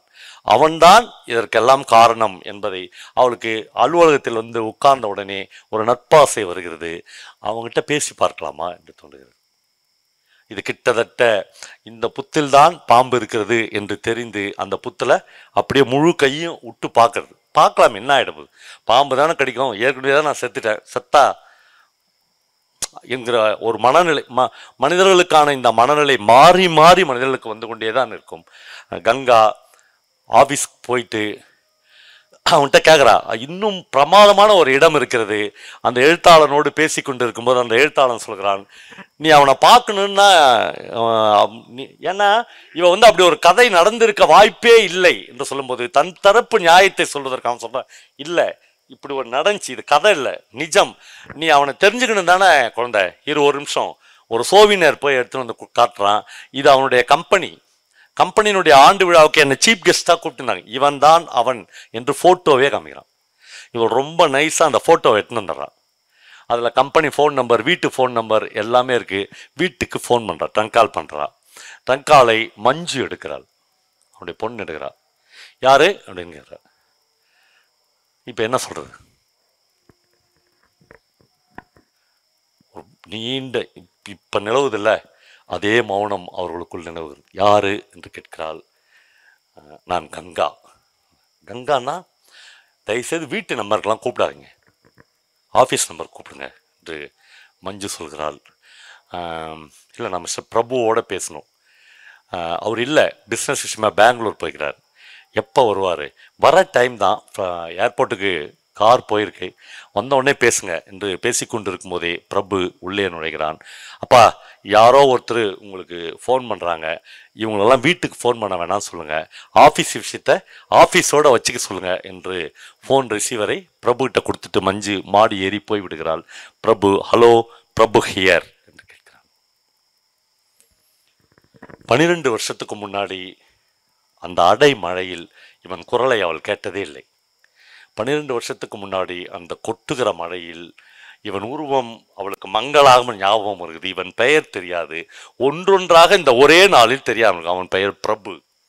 அவனுடைய குரலை ஹலோ பிரபு ஹியர் என்று கேட்க ஆரம்பிக்கிறாள். அவள் முதல் அவங்ககிட்ட பேசுறா. என் பெயர் கங்கா. எந்த கங்கா என்று அவன் கேட்கிறான். தயவு செய்து ரிசீவரை வச்சிடாதீங்க என்று கெஞ்சுகிறாள். ஏதாவது பிஸ்னஸ் கால் அது இதுன்னு ரிசீவரை வச்சிடாதீங்க, என்னை உங்களுக்கு தெரியாது, ஆனால் நேராக பார்த்தா என்னை கண்டிப்பாக உங்களுக்கு தெரியும், தயவு செய்து ரிசீவரை வச்சிடாதீங்க, நேராக பார்த்தனா நம்ம என்ன அவ்வளோ இன்டிமேட்டா என்று அவன் கேட்கிறான். இல்லை பார்த்தா முடிவு பண்ணலாம், சொல்லுங்கள் எங்கே சந்திக்கணும் என்று அவன் கேட்கிறான். யாரோ ஒரு இளம் பெண் தன்னுடைய தினந்தோறும் தன்னோடு வந்து விழுகிற ஒரு இளம் பெண்களில் யாரோ ஒருத்தி. ஏனென்றால் அந்த எழுத்தாளன் சொல்கிறான், இந்த ஒரு கதை தான் அக்னி பிரவேசத்தில் மட்டும்தான் இப்படி ஒரு இன்சிடென்ட் நடந்தது. நான் இன்னொரு கதை எழுதி கொண்டிருக்கிறேன், அதற்கு பெயர் அஸ்வமேதம். அந்த கதையில் இவனை தேடி எத்தனை பெண்கள் போய் தாங்களே விழுந்தார்கள் என்பதை பற்றி எழுதப் போகிறேன் என்று அவன் சொல்லியிருக்கான். அதில் ஒருத்தி இவள் என்று அவன் நம்புகிறான். அவன் வந்து ரொம்ப கிளீனாக அவன்கிட்ட சொல்கிறான், எங்கே மீட் பண்ணோம் அப்படின்னு கேட்குறான். அவள் சொல்கிறா, நாம் மீட் பண்ண அதே இடத்துல என்று சொல்கிறாள். நாம் மீட் பண்ண அதே இடத்துலன்னா அதே ஹை கிரவுண்டில் 3 ரவுண்ட் அடிச்சுட்டு நீங்கள் நில்லுங்க, நான் வருகிறேன் என்று சொல்கிறாள். பயங்கரமான குழப்பம் வருது. பயங்கரமாக அப்படியே ஆடி போகிறான். இன்னைக்கு சாயங்காலம் அதே டைம் 6 மணிக்கு நான் வந்துடுறேன். 6 மணிக்கு இவள் கரெக்டாக போகிறா. அந்த பெரிய கார் வந்து நின்று கொண்டு இருக்கிறது. இவள் அப்படியே அந்த காரை நோக்கி போகிறாள். வரும்போது லெனின் சார் ஒரு தகவல் சொன்னார். லக்ஷ்மி தான் அந்த கேரக்டர் நடித்தாங்க. அப்படி லக்ஷ்மி வந்து ஒரு ஃபுல் மேக்கப்பில், ஃபுல் மல்லிகைப்பூ அப்படி வச்சு ஒரு பிரமாதமான ஒரு கவர்ச்சிகரமான சாரீ கட்டி அப்படி வந்து அங்கே நின்னாங்களாம். அப்போ ஜேகே அந்த ஷூட்டிங் பார்க்க போயிருந்தாராம். நான் படம் எப்படி, அவர் சொன்னார், ஏற்கனவே முதல் இரவு முடிஞ்சிடுச்சுமா அவனுக்கு அப்படின்னு சொன்னார். இவ்வளோ மேக்கப்லாம் வேலை, சாதாரணமாக வந்து நில்லு அப்படின்னு. அது மாதிரி இந்த கதையில் வந்து ஜேகே அப்படிலாம் எழுதலை. ரொம்ப சாதாரணமாக இவன் போய் அங்கே நிற்பா. இவன் அப்படியே ஸ்டேரிங்கை ஆஃப் பண்ணிவிட்டு அந்த காரை ஆஃப் பண்ணிட்டு வந்து பார்ப்பான். அப்படியே 2 பேரும் நேருக்கு நேராக பார்த்து கொள்வார். அந்த இன்சிடெண்ட் வந்து இந்த தருணம் இருக்குல்ல, இந்த தருணம் ஒரு எழுத்தாளன் ஒரு சமூகத்தை தன்னுடைய மனதிற்கு தகுந்த மாதிரி எப்படி வழிநடத்த போகிறான் என்று நமக்கு பதைப்பாக இருக்கும். இப்போ இவன் கையில் தான் இருக்கு. இவன் எப்படி வென்றாலும் எழுதலாம். அவங்க 2 பேரும் பார்த்து கொள்கிறார்கள். அவ எந்த விதமான பயமும் இல்லாமல் முன்கதவை திறந்து உட்காந்து காரை ஸ்டார்ட் பண்ணுன்றான். இவன் வந்து காரை ஸ்டார்ட் பண்ணுறான். கொஞ்சம் அவன் வந்து திருப்பி இவளை ஒரு கேள்வி மட்டும் கேட்டுனேக்கிறான். உனக்கு கல்யாணம் ஆயிடுச்சா என்று கேட்குறான். எனக்கு ரொம்ப ஆச்சரியமான ஒரு தகவல் இருக்குது. இந்த கதையில் எனக்கு 2-3 சின்ன முரண்பாடுகள் இருக்குது. என்னென்னா, ஜெயகாந்தன் நண்பர்கள் தான் அதுக்கு தான் பதில் சொல்லணும். ஒன்று வந்து, இந்த கதையில் இந்த கார் நிற்குது இல்லை, அது கூட ஒரு 2-3 கார் வந்து லைட் அடிச்சு நின்று அந்த எல்லா காருமே ஐயருங்க கார் ஆகுது. ஆமாம், வேறு யாரும் சூத்திரன் காரு, ஒருவேளை அப்போ அவனும் வாங்கலன்னு நினச்சாரான்னு தெரில. இல்லை, அந்த ஒரு கார் இருந்துச்சு, அதில் கூட செத்த தள்ளிக்கோங்க அப்படின்னு தான் சொல்கிறாரு. அது ஒன்று இருக்குது. அப்புறம் வந்து இந்த கதையில் வந்து மிஸ்ஸஸ் மனுவேல் அப்படின்னு ஒரு கேரக்டர் இருக்குது. இவன் ஆஃபீஸில் வேலை செய்கிற கேரக்டர் அது. அந்த மிஸ்ஸஸ் மனுவேல் வந்து எப்பயுமே சிகரெட் பிடிக்கிறவளாகிறா. ஏன் லக்ஷ்மி, சரஸ்வதி யாரோனாலும் எழுதி சிகரெட் பிடிக்கிறவங்களாம் காட்டிருக்கலாம். இந்த தமிழ் சினிமாவில் முஸ்லீம்கள் தான் தீவிரவாதிகள்னு காமிப்பாங்களே, அந்த மாதிரி ஒரு சில ஏன் அப்படி எழுதினாருன்னு கேட்டதுக்கு அதுக்கும் எனக்கு பல்லவன் பதில் சொன்னார். ஒன்றுமே இல்லை, இந்த ஆங்கிலோ இண்டியன்ஸ் அல்லது கிறிஸ்டியன்ஸ் இருக்காங்களே, அவங்க வந்து ஒரு ஒயின் குடிக்கிறது, ஒரு சிகரெட் யூஸ் பண்ணுறதுன்றத கல்ச்சுரலாக தப்பு இல்லை அப்படின்னு உணர்ந்த பீரியட் அது. அதனால் அதில் ஒருத்தர் ரெப்ரசன்டேட்டிவாக ஜெயகாந்தன் எழுதியிருக்காரு. அப்படி இருந்தால் பரவாயில்ல. இப்போ எழுதியிருந்தால் நான்லாம் பயங்கரமாக எதிர்த்து முன்வரிசையில் நின்றுருப்பேன். அந்த பீரியடில் எழுதிருந்து இந்த காரணத்துக்காக எழுதியிருந்தா ஓகே. இவங்க 2 பேரும் காரில் போய்கொண்டே இருக்கிறார்கள். இப்போ 2 பேருக்குமான உரையாடல் ஆரம்பிக்கிறது. நண்பர்களே, இந்த உரையாடல் கிட்டத்தட்ட அந்த புத்தகத்தில் 200 பக்கங்களுக்கு எழுதப்பட்டிருக்கிறது. இல்லை, ஒரேடியாக 200 பக்கம் இல்லை, பேசிக்கொண்டே இருக்கிறார்கள். எல்லாவற்றையும் பற்றி பேசுகிறார்கள். முதல் நாளிலேயே இந்த சந்திப்பில் அவனுக்கு தெரிகிறது, இவ வந்து ஒரு அபூர்வமான தேவதை அப்படின்னு தெரியுது. அவளுக்கு தெரிகிறது, இவன் வந்து ஒரு சந்தர்ப்ப வசத்தால் அன்னைக்கு ஒரு சின்ன தப்பு பண்ணிட்டானே ஒழிய, இவன் ரொம்ப இன்னசென்ட்டான ஜென்டில்மேன் என்கிற உணர்வை அவளுக்கு தருகிறது. இவர்கள் 2 பேரும் நண்பர்களாக இருக்க வேண்டியவர்கள் என்று 2 பேருமே கருதுகிற ஒரு தருணமாக அந்த முதல் சந்திப்பு அமைகிறது. ரொம்ப கிளியராயிடுறாங்க. ஒரு 2வது 3வது சந்தர்ப்பத்தில் ஜெயகாந்தன் ஒன்று எழுதுகிறார். ரொம்ப கேஷுவலாக ஏதோ ஒன்று பேசிக்கொண்டு இவருடைய தோளில் கை வைக்கிறான். மாமா வந்து ஒரு நாளைக்கு 1,27,000 தாட்டி அந்த தோளில் கை வைக்கிறார். அப்பெல்லாம் இவன் எப்படிலாம் ரியாக்ட் பண்ணுற, இவன் கேஷுவலாக அப்படி தோளில் கேட்குறான். சி என்று சொல்கிறான். பத்தறிப்போய் எடுத்துறான். இந்த நாவல் முடிகிற வரையில் ஒரு இடத்தில் கூட அவன் கங்காவை அதுக்கப்புறம் தொடவே மாட்டான். தெரிஞ்சிடும் அவளுக்கு. இல்லை, இவ தான் வந்து வாழும் நாகம், அவ கிடையாது. இவ வந்து தோளில் கை வச்சா அப்படி துடிச்சிட்டா. அவளுக்கு தோணுது, சே இவன் வந்து பிளட்டி ராஸ்கல், இவன் வந்து ஒரு அயோக்கியன்லாம் கிடையாது. ஏதோ ஒரு நாள் கேட்குறான், நீ ஏன் இப்படி பண்ண, அல்லது ஏன் அன்னைக்கு அப்படி நடந்துச்சு. அவன் ரொம்ப அழகாக ஒரு வார்த்தை சொல்கிறான், நீ அதை தெரிஞ்சுக்கணுன்னா எங்கள் அப்பா எழுதி வச்சு இந்த உயிலை படிக்கணும்னு சொல்கிறான். பிரமாதம், கைத்தட்டலாம் அந்த இடத்துல. நீங்கள் என்ன, அந்த பையன் அப்படி சீரழிஞ்சதுக்கு என்ன காரணம் அப்படின்னு அவனுடைய ஒரு ஸ்டேட்மெண்ட்டுக்கு அவன் சொல்கிறான், நீ இதை தெரிஞ்சுக்கணுன்னா எங்கள் அப்பா எழுதி வச்சிருந்த உயிலை படிக்கணும். எங்கள் அப்பா ஒரு உயில் எழுதி வைத்திருக்கிறார். எங்கள் அப்பா மிகப்பெரிய கோட்டீஸ்வரர். அவர் அந்த உயிலில் எதற்கும் உதவாக்கரையான என் மகன் பிரபாகரன் என்று அந்த உயிலை ஆரம்பிக்கிறார் என்று எழுதுகிறான். அவளுக்கு பயங்கர வேற ஒரு டைமென்ஷன். யாரையோ எதுக்கோ சந்திக்க போய் இவ வாழ்க்கைக்கு ஒரு அர்த்தம் கண்டிக்க போனா அவன் வாழ்க்கைய எவ்வளவு துயரமானது என்பதை சில நேரங்களில் சில மனிதர்கள் என்கிற பல இடங்கள்ல எனக்கு இந்த டைட்டில் வந்து எங்களா பொருந்தது என்று சொல்ல முடியும். அவன் சொல்றான், எதற்கும் உதவாத என் மகன் பிரபாகரன் என்று ஒரு உயில் ஆரம்பிக்குமா என்று கேட்கிறான். எங்க அப்பா தினந்தோறும் எனக்கு 2 ரூபா கொடுப்பாரு பாக்கெட் மணி. பத்தலை. நான் ஒரு நாள் எங்க அப்பா பாக்கெட்ல இருந்து 10 ரூபாய் திருடினேன். ஒரு அப்பா என்ன செய்யணும் கண்டுபிடிச்சார் எங்கள் அப்பா. அப்பா பாக்கெட்லேருந்து உடனே என்னை கூப்பிட்டு 2 ரூபாய் கொடுத்தேன், உனக்கு காசு பத்தலைன்னா என்ன தானடா கேட்கணும், நான் திருடுறியா நீ, இந்த முட்டி போட்டு சூடு வச்சு என்னை கண்டிக்க வேணாமா. எங்கள் அப்பா அன்னையிலேருந்து கணக்கு பிள்ளைகிட்ட சொல்லி 10 ரூபா கொடு என் பிள்ளைக்கு என்று சொன்னார். அவன் நான் 10 ரூபாய் எடுத்துன்னு போனான். அதுவும் எனக்கு பத்தலை. அவன் 10 ரூபாயில் என்னைக்காவது ஒரு நாள் சிகரெட் வாங்குறதுக்கு காசு இல்லை, இப்போ மீந்துச்சு, அதுனா ஒரு 2 ரூபாய் சேர்த்து வைப்பேன். எங்கள் அப்பன் அந்த 2 ரூபாய் எடுத்துன்னு போய் கணக்கு பிள்ளைகிட்ட காமிச்சு, என் பிள்ளை எவ்வளோ கருத்து தெரியுமா, 2 ரூபாய் மீத்திக்குது நான் கொடுத்த 10 ரூபாயில். இப்படித்தான் என்னுடைய சைல்டுஹுட்டுக்குது இல்லை.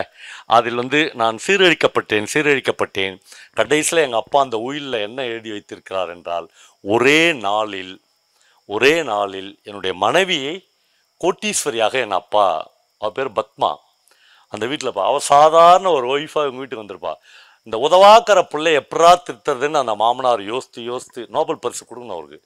அவர் வந்து யோசித்து ஒரு உயிலில் கடைசியாக எழுதுவார், எல்லாமே பத்மாவுக்கு தான் சொந்தம், குழந்தைகளுக்கு தான் சொந்தம். என்ன பண்ணலாம் என் பிள்ளைக்குன்னா, தினந்தோறும் அவனுடைய பாக்கெட் மணிக்கு நான் 10 ரூபாய் கொடுத்தல, இவன் வந்து 1000 ரூபாய் வரலும் கொடுக்கலாம் அப்படின்னு எழுதி வச்சிரு. இப்படிலாம் ஒரு பையன் இருந்தால் அவனுடைய ஒரு டே, ஒரு நைட் என்னவாக இருக்கும். அப்படி ஒரு சர்க்கிள் தான் அன்றைக்கு நடந்தது. ஆனால் அது இல்லை. நான் கங்கா, நீ புரிந்து கொள், சம்மதம் இல்லாமல் ஒரு பெண்ணோடு நான் இணங்கி இருந்தது உன்கிட்ட மட்டும்தான்.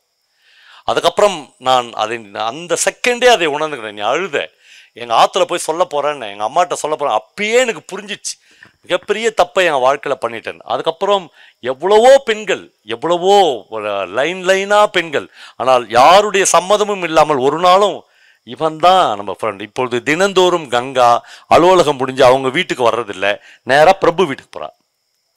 பிரபு வீட்டுக்கே போகிறா. பிரபு வந்து ஒரு அப்பர் மிடில் கிளாஸ் லைஃப் அவங்களுக்கு, ஒரு பணக்கார பங்களா. உள்ளே போய் அவங்க ஒய்ஃபுக்கு இன்ட்ரடியூஸ் பண்ணுறான். She's Ganga, she's my friend என்று சொல்கிறாள். கங்கா முதல் முறையாக அன்னைக்கு ஒரு நாள் நம்ம வீட்டுக்கார யாரோ கூட்டின்னு வந்துக்கிறான் என்று ஒரு காஃபி கொடுக்குறாள். அந்த மஞ்சுவை தன்னுடைய வாழ்க்கையின் வாரிசாக பிரபு நினைக்கிறான். பயங்கர இன்டலெக்சுவலாக அந்த பொண்ணு இருக்கா, பயங்கர ஷார்ப், அப்பாவோடு எல்லா விஷயத்துக்கும் விவாதிக்கிறாள்.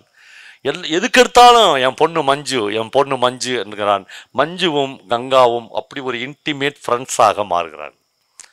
இவர்கள் 3 பேரும் இல்லாமல் ஒரு சாயங்காலமும் இல்லை. பிரபு எப்பொழுதும் தினந்தோறும் கிளப்புக்கு போவான். ராத்திரி 10 மணிக்கு போனால் பல நேரங்களில் விடிந்த பிறகுதான் வருவான்.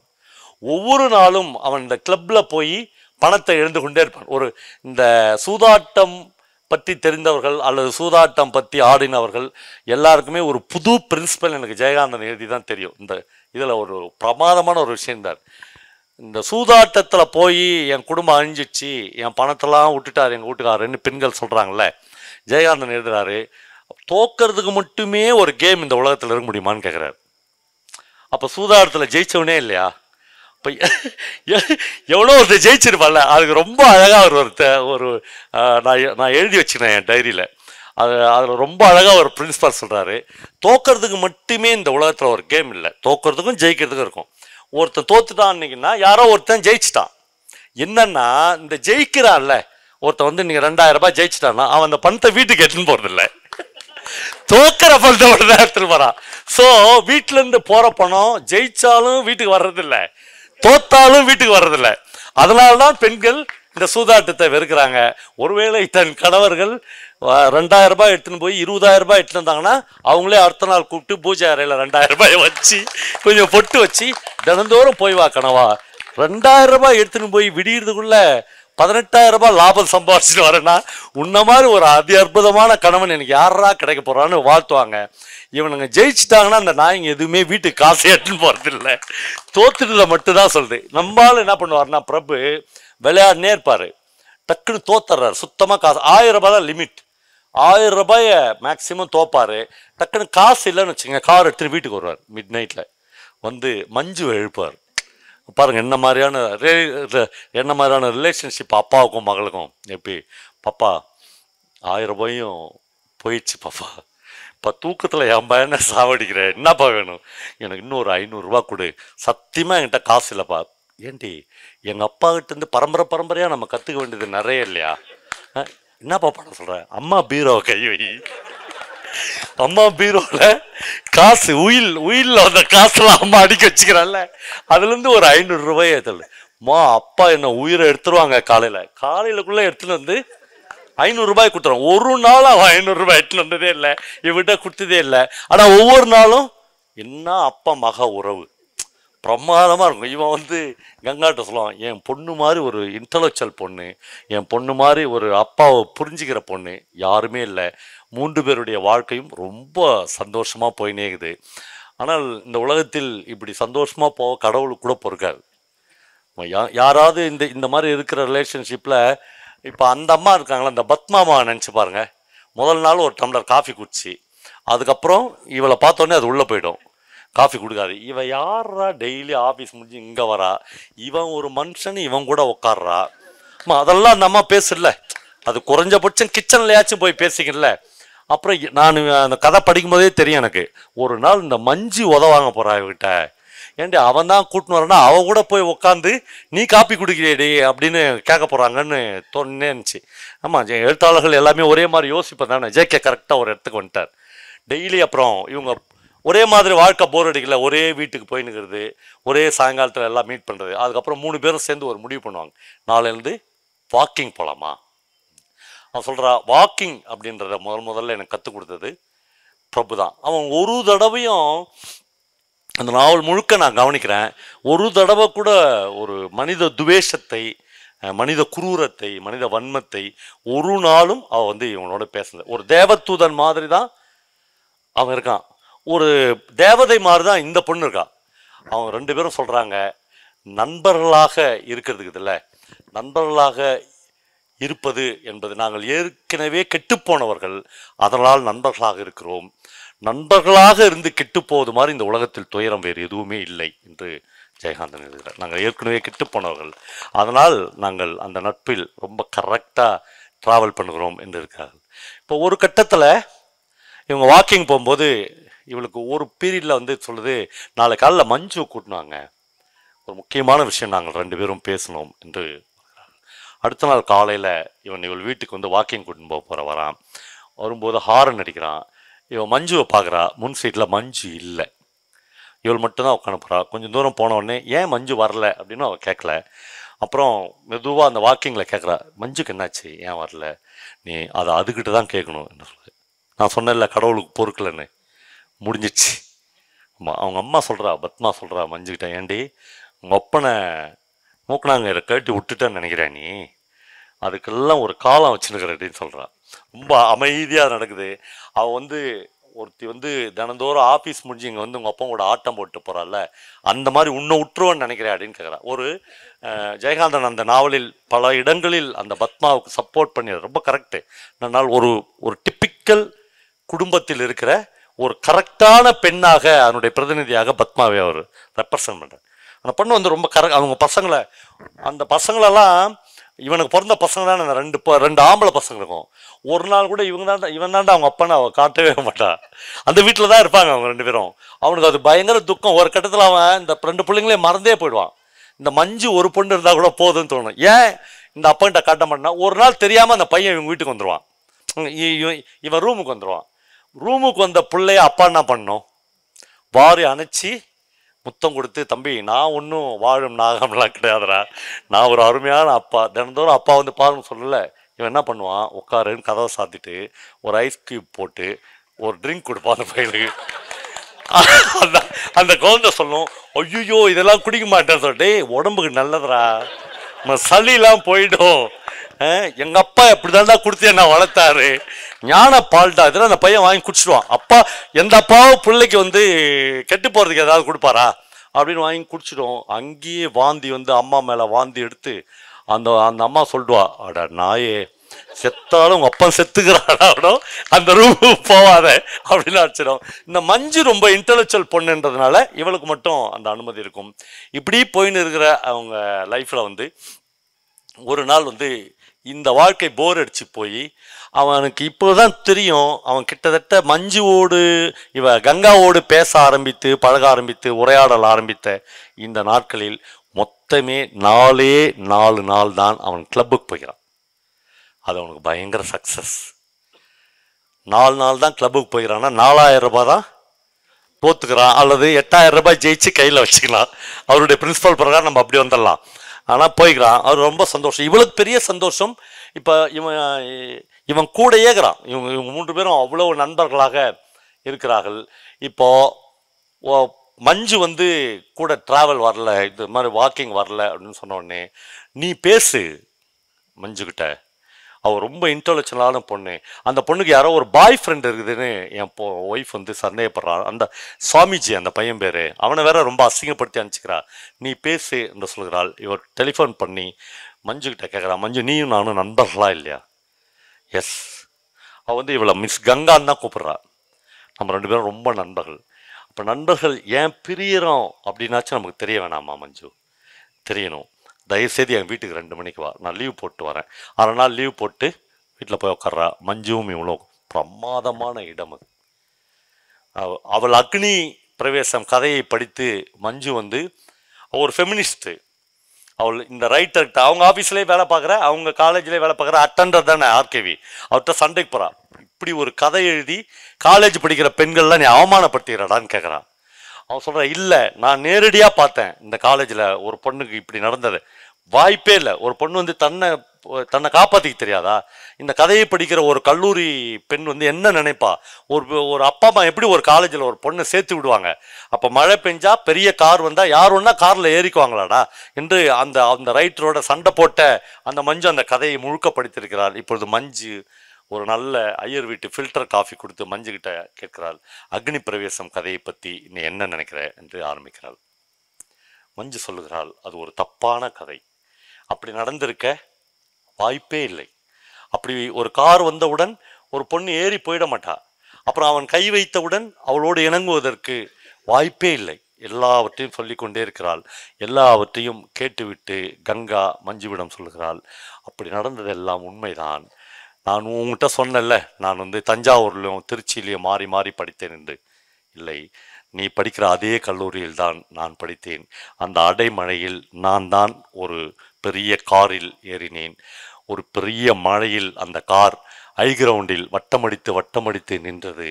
அந்த காரில் ஸ்டேரிங்கில் உட்கார்ந்திருந்த ஒரு மனிதன் அதை லாக் பண்ணிட்டு வந்து பின்பக்கமாக திறந்து என்னோடு உறவு வைத்து கொண்டவன் உன்னுடைய அப்பா என்று ஒரு இடத்தில் நேரடியாக அவர்கள் 2 பேருக்கும் ஒரு விவாதம் நடக்கிறது.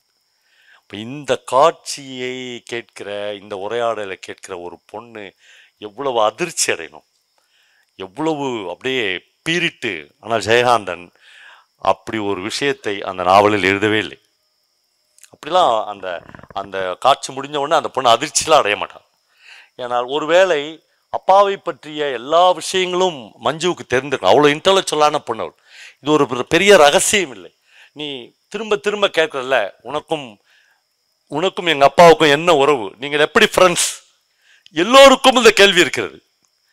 யார் யாருக்கெல்லாம் அந்த கேள்வி இருக்கிறது என்றால், முதலில் கனகத்துக்கு இருக்கிறது. கனகம் கங்காவுடைய அம்மா. எவனோ ஒரு கட்டையில் போகிறவன் தினந்தோறும் காரில் வரானடி, அக்ரகாரம் சிரிக்குதே, அவன் கூட நடி வாக்கிங் கிடக்குது, ஏன் உன் புத்தி இப்படி போகுது என்று எல்லாரும். அந்த பக்கத்தில் பத்மா, யாரோ ஒரு பொண்ணு கூட இவன் கிளப்புக்கு கூட போகாமல் என்றால் ஒரு பொண்ணோட லைஃப்குள்ளே போய் அப்படியே விழுந்துட்டானே. இதில் அவன் ஆனால் ரொம்ப கிளியராக இருக்கா. ஏன்னா உயில் ஃபுல்லாக அவகிட்ட இருக்குது. ஆமாம், என்னைக்கா இருந்தாலும் எப்போ முடியுமோ அப்போ இந்த நாயை சேத்துல கழுவி தொட்டியில் போட்டு 2 அமுக்கி வீட்டுக்கு எட்டுன்னு வந்துடலாம். அது என்னைக்குன்னு எனக்கு தெரியும். ஆனால் ரொம்ப விட்டு வச்சுக்கிறாவ. அந்த மாதிரி நான் உன்னை விட்டுற மாட்டேன்னு தான் பொண்ணுக்கிட்ட ஒவ்வொரு முறையும் சொல்லுகிறாள். இப்போ இந்த இவன் வீட்டுக்கு வர போக அக்ரஹாரமே சிரிக்க அப்படி இருக்க ஒரு கட்டத்தில் அவங்க வீட்டுக்கு போவேனா, இனிமேல் எங்கள் வீட்டுக்கே வாங்க என்று இவள் கூப்பிட்றான். ஒரு அக்ரஹாரத்துக்கு தினந்தோறும் ஒரு 7 மணிக்கு அவன் வர ஆரம்பிக்கிறான். அவன் வந்து ஒரு சூத்திரன், அவனால் நான்வெஜ் சாப்பிடாம இருக்க முடியாது. எங்கள் கங்கா என்கிற அந்த பெரிய மனுஷி, பேரனுபவம் உள்ள அந்த பேரழகி அவங்ககிட்ட சொல்கிறா, ஒரு பிரச்சனையும் இல்லை, நீங்கள் வரும்போது நான் வெஜிடேரியன் வாங்கின்னு வந்துடுங்க, அப்புறம் உங்கள் மினி பார் ஒன்று இருக்குதுல்ல அதை எடுத்துன்னு வந்துடுங்க. இப்படி ஒரு பெண் சிநேகிதெல்லாம் இருந்தா அவன் வந்து தினந்தோறும் அவன் வீட்டுக்கு போன உடனே மினி பார் ஓப்பன் ஆகிறது, சிகரெட். எங்கள் வீட்டு என்ன இருந்தாலும் சரி சார், எங்கள் வீட்டு ஹாலில் உட்காந்து சிகரெட் பிடிக்காதுன்னு சொல்ல அவள் சொல்கிறா, என்னன்னாலும் இங்கே அங்கே அலையாதீங்க, ஆஸ்ட்ரே நான் வாங்கி வைக்கிறேன், நடு ஹாலில் வைங்க, நான் பற்ற வைக்கிறேன், நீங்கள் ஏன் கஷ்டப்படுறீங்க, பற்ற வைக்கிறா. அவனுக்கு ஒன்றுமே புரியல, கிளப்பாவது மயிராது ஒன்றுமே வேணாம், அவ்வளோ பிரமாதமான ஒரு இடத்துக்குள்ளே அவன் செட்டில் ஆகிட்டான். அப்படியே எதிர் வீட்டு அகரகாரங்கள்லாம் எல்லாரும் பார்க்குறாங்க. இப்போ இவன் பற்ற வைக்கிறதுக்கு முன்னாடி எதிர் வீட்டு பொண்ணு பார்க்குறாளான்னு பார்த்துட்டு அப்புறமா பற்ற வைக்கிறான். ஆமாம், நான் இப்படி தான் வச்சுன்னுக்கிறேன். ஒரு நாள் அவள் பிரபுகிட்ட கேட்குறா, இந்த அகரகாரமும் இந்த ஊரும் நம்மளை பற்றி என்ன பேசுதுன்னு உனக்கு தெரியுமா, உங்களுக்கு தெரியுமான்னு கேட்குறான். அவன் ரொம்ப ரொம்ப இன்னசென்ட்டாக இருக்கான். என்ன பேசுது அப்படின்னு கேட்குறான். அவன் சொல்கிற, நீங்கள் என்ன வச்சுன்னுக்கிறீங்களா அப்படின்னு.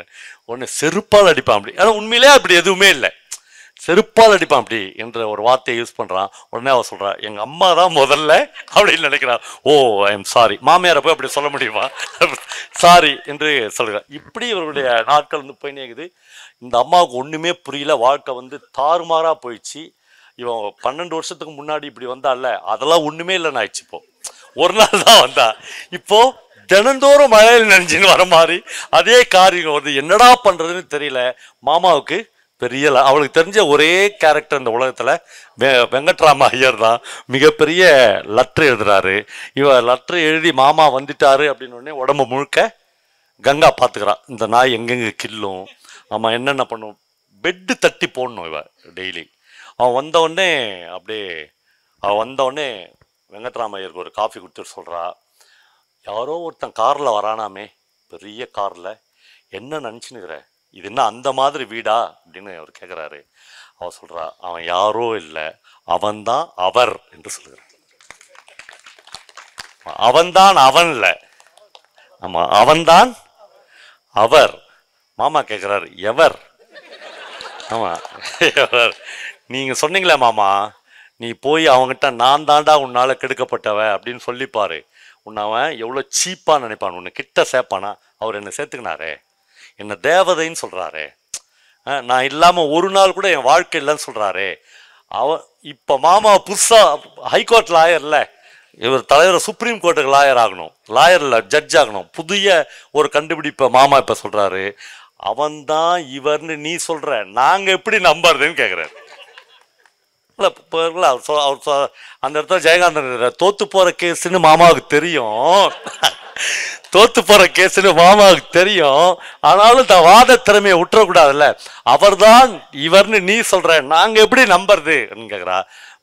கங்கா சொல்கிறா, நீ நம்புன்னு யார் கேட்டது, எனக்கு தெரிஞ்சா போதும், எனக்கு தெரிஞ்சா போதும், அவருக்கு தெரிஞ்சா போதும், அவர் தான் இவரு. அப்போ அவர் உன்னை கல்யாணம் பண்ணி வர சி அந்த மாதிரியான விஷயங்களே நாங்கள் பேசலை, நாங்கள் ரொம்ப நண்பர்கள். மாமாவுக்கு நண்பர்களாக ஒரு ஆணும் பெண்ணும் இருக்க முடியும் என்பதை இந்த ஜென்மத்தில் அவரால் ஒத்துக்கொள்ளவே முடியாது. ஒரு ஆணும் பெண்ணும் தொடாமல் பேசிக்கொள்ள முடியும், தோளில் தொடாமல் பேசிக்க முடியும், கன்னத்தில் கில்லாமல் பேசிக்க முடியும்லாம் ஜந்துக்களால் கூட அது முடியாதுன்னு மாமா நினைக்கிறாரு. ஆனால் இவன் வந்து அவ்வளோ ஜென்யூனான ஒரு மனுஷனாக இருக்கிறான். ஒரு கட்டத்தில் அந்த பொண்ணு கங்கா அந்த மாமாட்ட நடக்கிற ஒரு மிகப்பெரிய சண்டையில் சொல்லுவார், அவர் என்னெல்லாம் கேட்பார்னா, அன்றைக்கி என்ன நடந்துச்சு, எத்தனை வருஷமாக கேட்குறாரு, இதை 12 வருஷமாக கேட்குறாரு. அந்த மழையில் அவன் கதவை திறந்த உடனே நீ உள்ளே ஏறிட்டியோ, யார் வந்து கதவை திறந்தாலும் நீ ஏறிட்டிருப்பாடி பொண்ணே. இல்லை ஏன் அப்படி நடந்துச்சு, ஐயோ அதெல்லாம் இல்லை, உனக்கு அதில் ஆசை இருந்திருக்கு, உனக்கு அதில் அன்றைக்கி என்ன நடந்துச்சு, காரை திறந்துட்டு அந்த கார் வந்து அவ்வளோ வசதியாக இருந்துச்சா, அருவருப்பின் உச்சம். இந்த பிரபு பண்ணதெல்லாம் ஒன்றுமே இல்லை, ஒன்றுமே கிடையாது, ஒரு 100ல் 1 பங்கு கூட கிடையாது. இவருக்கு வந்து அது தெரிஞ்சாகணும். அவர் வந்து ஒரு ஒரு முக்கியமான கட்டத்தில் நான் இந்த சில நேரங்களில் சில மனிதர்களோடு கூட பார்த்தேன்.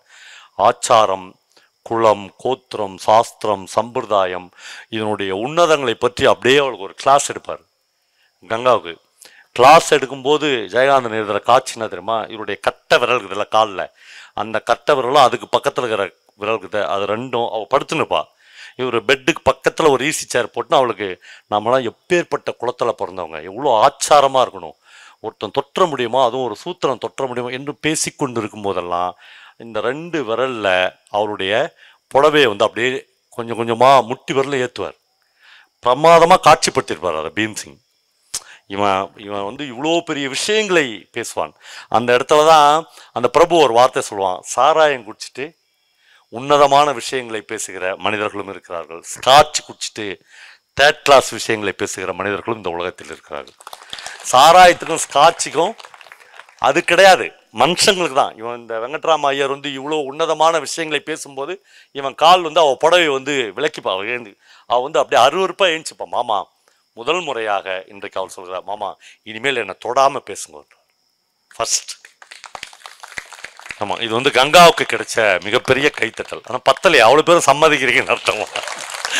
ஆமாம், அவள் வந்து ஃபஸ்ட்டு த டைம் அவர்கிட்ட சொல்கிறாரு, மாமா இனிமேல் என்னை தொடாத பேசுங்க. தொடுவேண்டி பொண்ணே, நான் சொல்ல உன்னை தொடுவேன், எனக்கு எல்லா உரிமையுங்குது, நான் தொடுவேன், உன்னை கில்லுவேன், அது மட்டும் இல்லை உன்னை அடிப்பேன் என்று அவருடைய பச்சை பெல்ட்டை கழட்டி அவளை அடிக்கப் போகிறார்.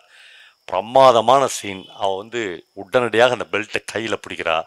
சில நேரங்களில் சில மனிதர்கள் படம் பார்த்தேன், அந்த கடலில் மாமா விழுந்து கிடக்கிறார், பச்சை பெல்ட்டில் சாத்துன்னு சாத்துறாவா ஆத்திரம் தீர்ந்தவர். கதையில் இல்லை, கௌதமன் சார் சொல்லியிருந்தார், ஒரு கதையை வந்து அது வந்து ஃபிலிமாக மாறும்போது அந்த ஃபிலிமுக்கு தகுந்த மாதிரி சில மாறுதல் இருக்கும். அது மாதிரி ஸ்டோரி டெல்லர் வந்து அவனுக்கு தகுந்த மாதிரி சில மாறுதலை பண்ணலாம் அப்படின்னு. கதையில் வந்து அவர் மாமாவை அடித்து கீழே தள்ளிட்டாலாம் இல்லை, ஆனால் படம் பார்க்கும்போது பயங்கர சந்தோஷமாக இருந்துச்சு. அவர் கீழே போய் மாமா சொல்லுவார், யார்கிட்ட கனகத்துக்கிட்ட சொல்லுவார், இனி வாழ்க்கையில் இந்த வீட்டுக்கு வரமாட்டேன், வராத, அதுக்கு தானே இவ்வளோ. ஆமாம், உள்காயங்கள் முழுக்க மாடியிலே நடந்துச்சு. இப்போ அம்மா இதுக்கு முன்னாடி சீன்ல என்ன பண்ணுவான்னா, ஒரு கட்டத்தில் சொல்லி பார்ப்பேன், இது நடக்காது, நடந்தோடனே வேற வழி இல்லை, என்னை மன்னிச்சிடு மகளேன்னு சொல்லிட்டு, பெரிய எனக்கு அசிங்கமாகுது, கேவலமாகுது, இந்த அகரகாரத்தில் என்னால் வாழ முடியல, என் பையன் வீட்டுக்கே நான் போயிடுறேன் அப்படின்னு போவேன். அப்படி போகும்போது ஒரு பிரமாதமான இடம் இருக்குது நண்பர்களே. அப்படி போகும்போது ட்ரிப்ளிகானில் இருப்பான் அந்த பையன், அவன் பேர் கணேசன். அவன் தானே வெளியில் தரையில் இழுத்துட்டு வந்து விட்டவன். அவன் வீட்டுக்கே நான் போயிடுறேன், மூட்டையை கட்டிக்கினே புறப்படும் போது இந்த பொண்ணுகிட்ட வந்து சொல்லுவா, உன் மேலே ஒரு சென்ட்டு நாத்தண்டி, கிச்சன் வரலும் வருது, சமயக்கட்டு வரலும் அந்த சென்ட்டு நாத்தம் வருது என்று சொல்லுவாள். அவளுடைய கற்பை அல்லது அவளுடைய அன்றாடங்களை சந்தேகிக்கிற ஒரு அம்மாவுக்கு அவள் பதில் சொல்வா, அம்மா என் பேரில் சென்ட்டு வாசனை வருதுன்னு சொல்கிறல்ல, நீ மட்டும் என்னவான்னு கேட்பா. ஏன்னா இவ ஒரு நாள் அவனை தொட்டது கூட கிடையாது, அவன் ஒரு நாள் இவ கூட சொல்றா, ஒரு 6-7 தடவை எதேச்சா நான் கூட அவனை பிரபுவை தொட்டிருப்பேன், ஆனால் அந்த ஷோல்டரில் கை வச்சோன்னே சி அப்படின்னால அதோட விலகனவன் தான் அவன். அவனை போய் இந்த அம்மா அப்படி சொல்லிட்டாங்கன்னு சொல்ல, நீ மட்டும் என்னம்மா அப்பா செத்த பிறகு நீ வந்து முடியை அப்படியே தான் வச்சிருக்க, அப்பா செத்த விடு, இது மஸ்கட்டு கிளாத்தில் மல்லு கிளாத்தில் கலரில் ஜாக்கெட் போடுற, உங்கள் அம்மாவும் உங்கள் மாமியாரும் இப்படி தான் போட்டுருந்தாங்களா என்று ஒரு கேள்வி கேட்கிறார்.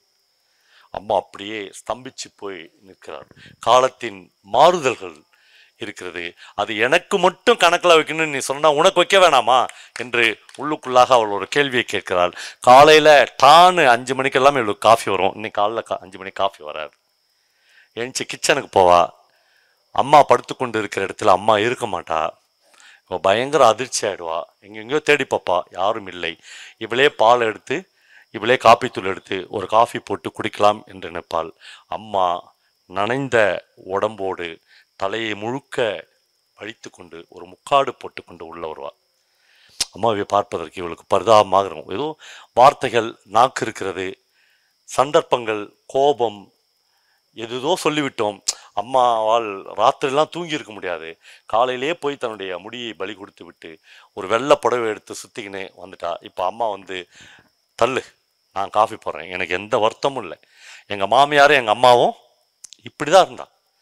நான் தான் ஏதோ புத்தி கெட்டு போய் இப்படி இருந்துட்ட மகளே, எனக்கு ஒரு வருத்தம் இல்லை, சரியான நேரத்தில் நீ தான் என்னை சுட்டி காட்டின என்று சொல்வாள்.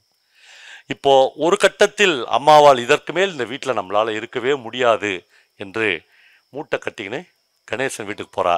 போகும்போது மகள்கிட்ட கேட்குறா, 50 ரூபாய் எனக்கு மாதம் கொடுத்துரு, 1000 ரூபாய் சம்பளம், 50 ரூபாய் கொடுத்துட்டுனா நான் நிம்மதி. அவன் வந்து புள்ள குட்டிக்காரன், 6 பிள்ளைக்குது கணேசனுக்கு, அவனுக்கு போய் பாரமாக நான் இருக்க மாட்டேன். இப்போ அவன் சொல்ற ரொம்ப அழகான இடம் அது, பிரமாதமான ஒரு அப்பா மாதிரி ஜெயகாந்தன் அந்த இடத்தில் தமிழ் சமூகத்துக்கு உபதேசிக்கிறார் என்று எனக்கு தோன்றுது. அவன் சொல்றா, நான் எங்க போறேன், என் பையன் வீட்டுக்கு தானே போறேன், கோச்சின்லாம் போடடி மகளே, உன் கூட இவ்வளோ நாள் இருந்தேன், ஏதோ நம்ம 2 பேருக்கும் ஒரு மன வேறுபாடு வந்துடுச்சு, என் புள்ள வீட்டுக்கு போகிறேன், என் புள்ள வீட்டுக்கு போனாலும் நீ என் பிள்ளைய விட அவனுக்கு 300 ரூபா தான் சம்பளம், நீ 1000 ரூபாய் வாங்குற, என் சாப்பாட்டுக்கு ஒரு 50 ரூபாயை நான் அந்த பிள்ளைங்க கையில் கொடுத்துட்டா எனக்கு ஒரு திருப்தியாக இருக்கும், எப்போ கூப்பிட்டாலும் நான் இங்கே வந்துடுவேன், என்னை சந்தோஷமாக அனுப்பி. அவர் ரொம்ப சந்தோஷமாக அனுப்பிப்பா. இல்லை நீ கோச்சின் போகாதம்மா, நான் யார், நான் என்ன பண்ணிட்டேன், நான் என்ன தப்பு பண்ணிட்டேன், நான் ஒரு ஒரு மனுஷனோட அவனோட நான் ஒரு தப்பு பண்ணிட்டேன்னு இந்த சமூகமே சொல்லிச்சுல்ல, அந்த மனிதனோடு நான் நண்பனாக இருந்தேன், ஒரு நட்பாக இருக்கிறேன், தோழியாக இருக்கிறேன், வேற ஒன்றும் உலகம் ஏற்றுக்காது, சமூகம் ஏற்றுக்கணும், ஏற்றுக்காத போட்டோம். இவ்வளோ நாள் ஏற்றுக்குச்சா? யாராவது வந்து 32 வயசு ஆயிடுச்சு எனக்கு, எவனா வந்து என்னை பொண்ணு கேட்டானா? இதுக்கப்புறம் இந்த இன்சிடென்ட் தெரிஞ்ச உடனே அகரகாலத்தில் யாராவது நம்ம வீட்டுக்கு வந்து என்னை பொண்ணு கேட்டாங்களா, என்னை கல்யாணம் பண்ணிக்கலாம்? அந்த மனிதனோடைய நான் நட்பாக இருக்கிறேன். இந்த சமூகம் அதையும் ஏற்றுக்கொள்ளாது என்றால் இந்த சமூகம் எதை ஏற்றுக்கொள்ளுமோ அப்படி வாழறதுக்கு நான் தகுதியாக இல்லை. நான் 1000 ரூபாய் சம்பாதிக்கிறேன், மிகப்பெரிய அட்மினிஸ்ட்ரேட்டிவ் ஆஃபீஸராக இருக்கேன், நீ கணேசன் வீட்டில் போய் இரு, எனக்கு ஒரு பிரச்சனையும் இல்லை. இப்போ கணேசன் வீட்டில் அவள் போகிறா, இவள் வந்து பிரபுக்கு வேண்டிய இன்னும் சில சௌகரியங்களை செய்ய ஆரம்பிக்கிறான். சோஃபாலாம் சரி பண்ணி, அவனுக்கு வந்து ஒரு இடத்துல ரொம்ப அழகான இடம், அது ரொம்ப கிளாசிக்கலான இடம். அவன் டெய்லி ஆஃபீஸ் முடிஞ்சு இவ்வளோ கூட்டின்னு வராள். அப்புறம் வீட்டுக்கு போய் நல்லா அந்த பெரிய வசதியான கோட்டீஸ்வரர்கள் இந்த மாதிரி பழக்கத்தில் இருக்கிறவங்க ராத்திரி 12 மணி ஆனாலும் அந்த டையை கழட்ட மாட்டான். நம்ம டை, ஷூ, அந்த பேண்ட் அதெல்லாம் கலையாமல் இருக்கும், ஆள் தான் அப்படி கலைஞ்சிருவான். இது எல்லாமே அப்படியே இருக்குல்ல, அப்படியே வந்து அந்த இதில் சோஃபாவில் போட்டு தண்ணி அடிக்கிறது எல்லாம் இருப்பான். இவளுக்கு வந்து தோணும், இன்னைக்கு நான் வந்து உங்களுக்கு ஒரு கிஃப்ட் வாங்க போகிறேன்னு சொல்லுவான். இவனுக்கு ஆச்சரியமாக இருக்கும், நமக்கும் ஆச்சரியமாக இருக்கும், என்ன கிஃப்ட்டு அப்படின்னு. அவன் வந்தவுடனே ஒரு அழகான லுங்கி வாங்கி கொடுப்பான். அந்த வீட்டுக்கு வந்தவுடனே லுங்கி கட்டிக்கோ, சௌரியமாக உட்கார்.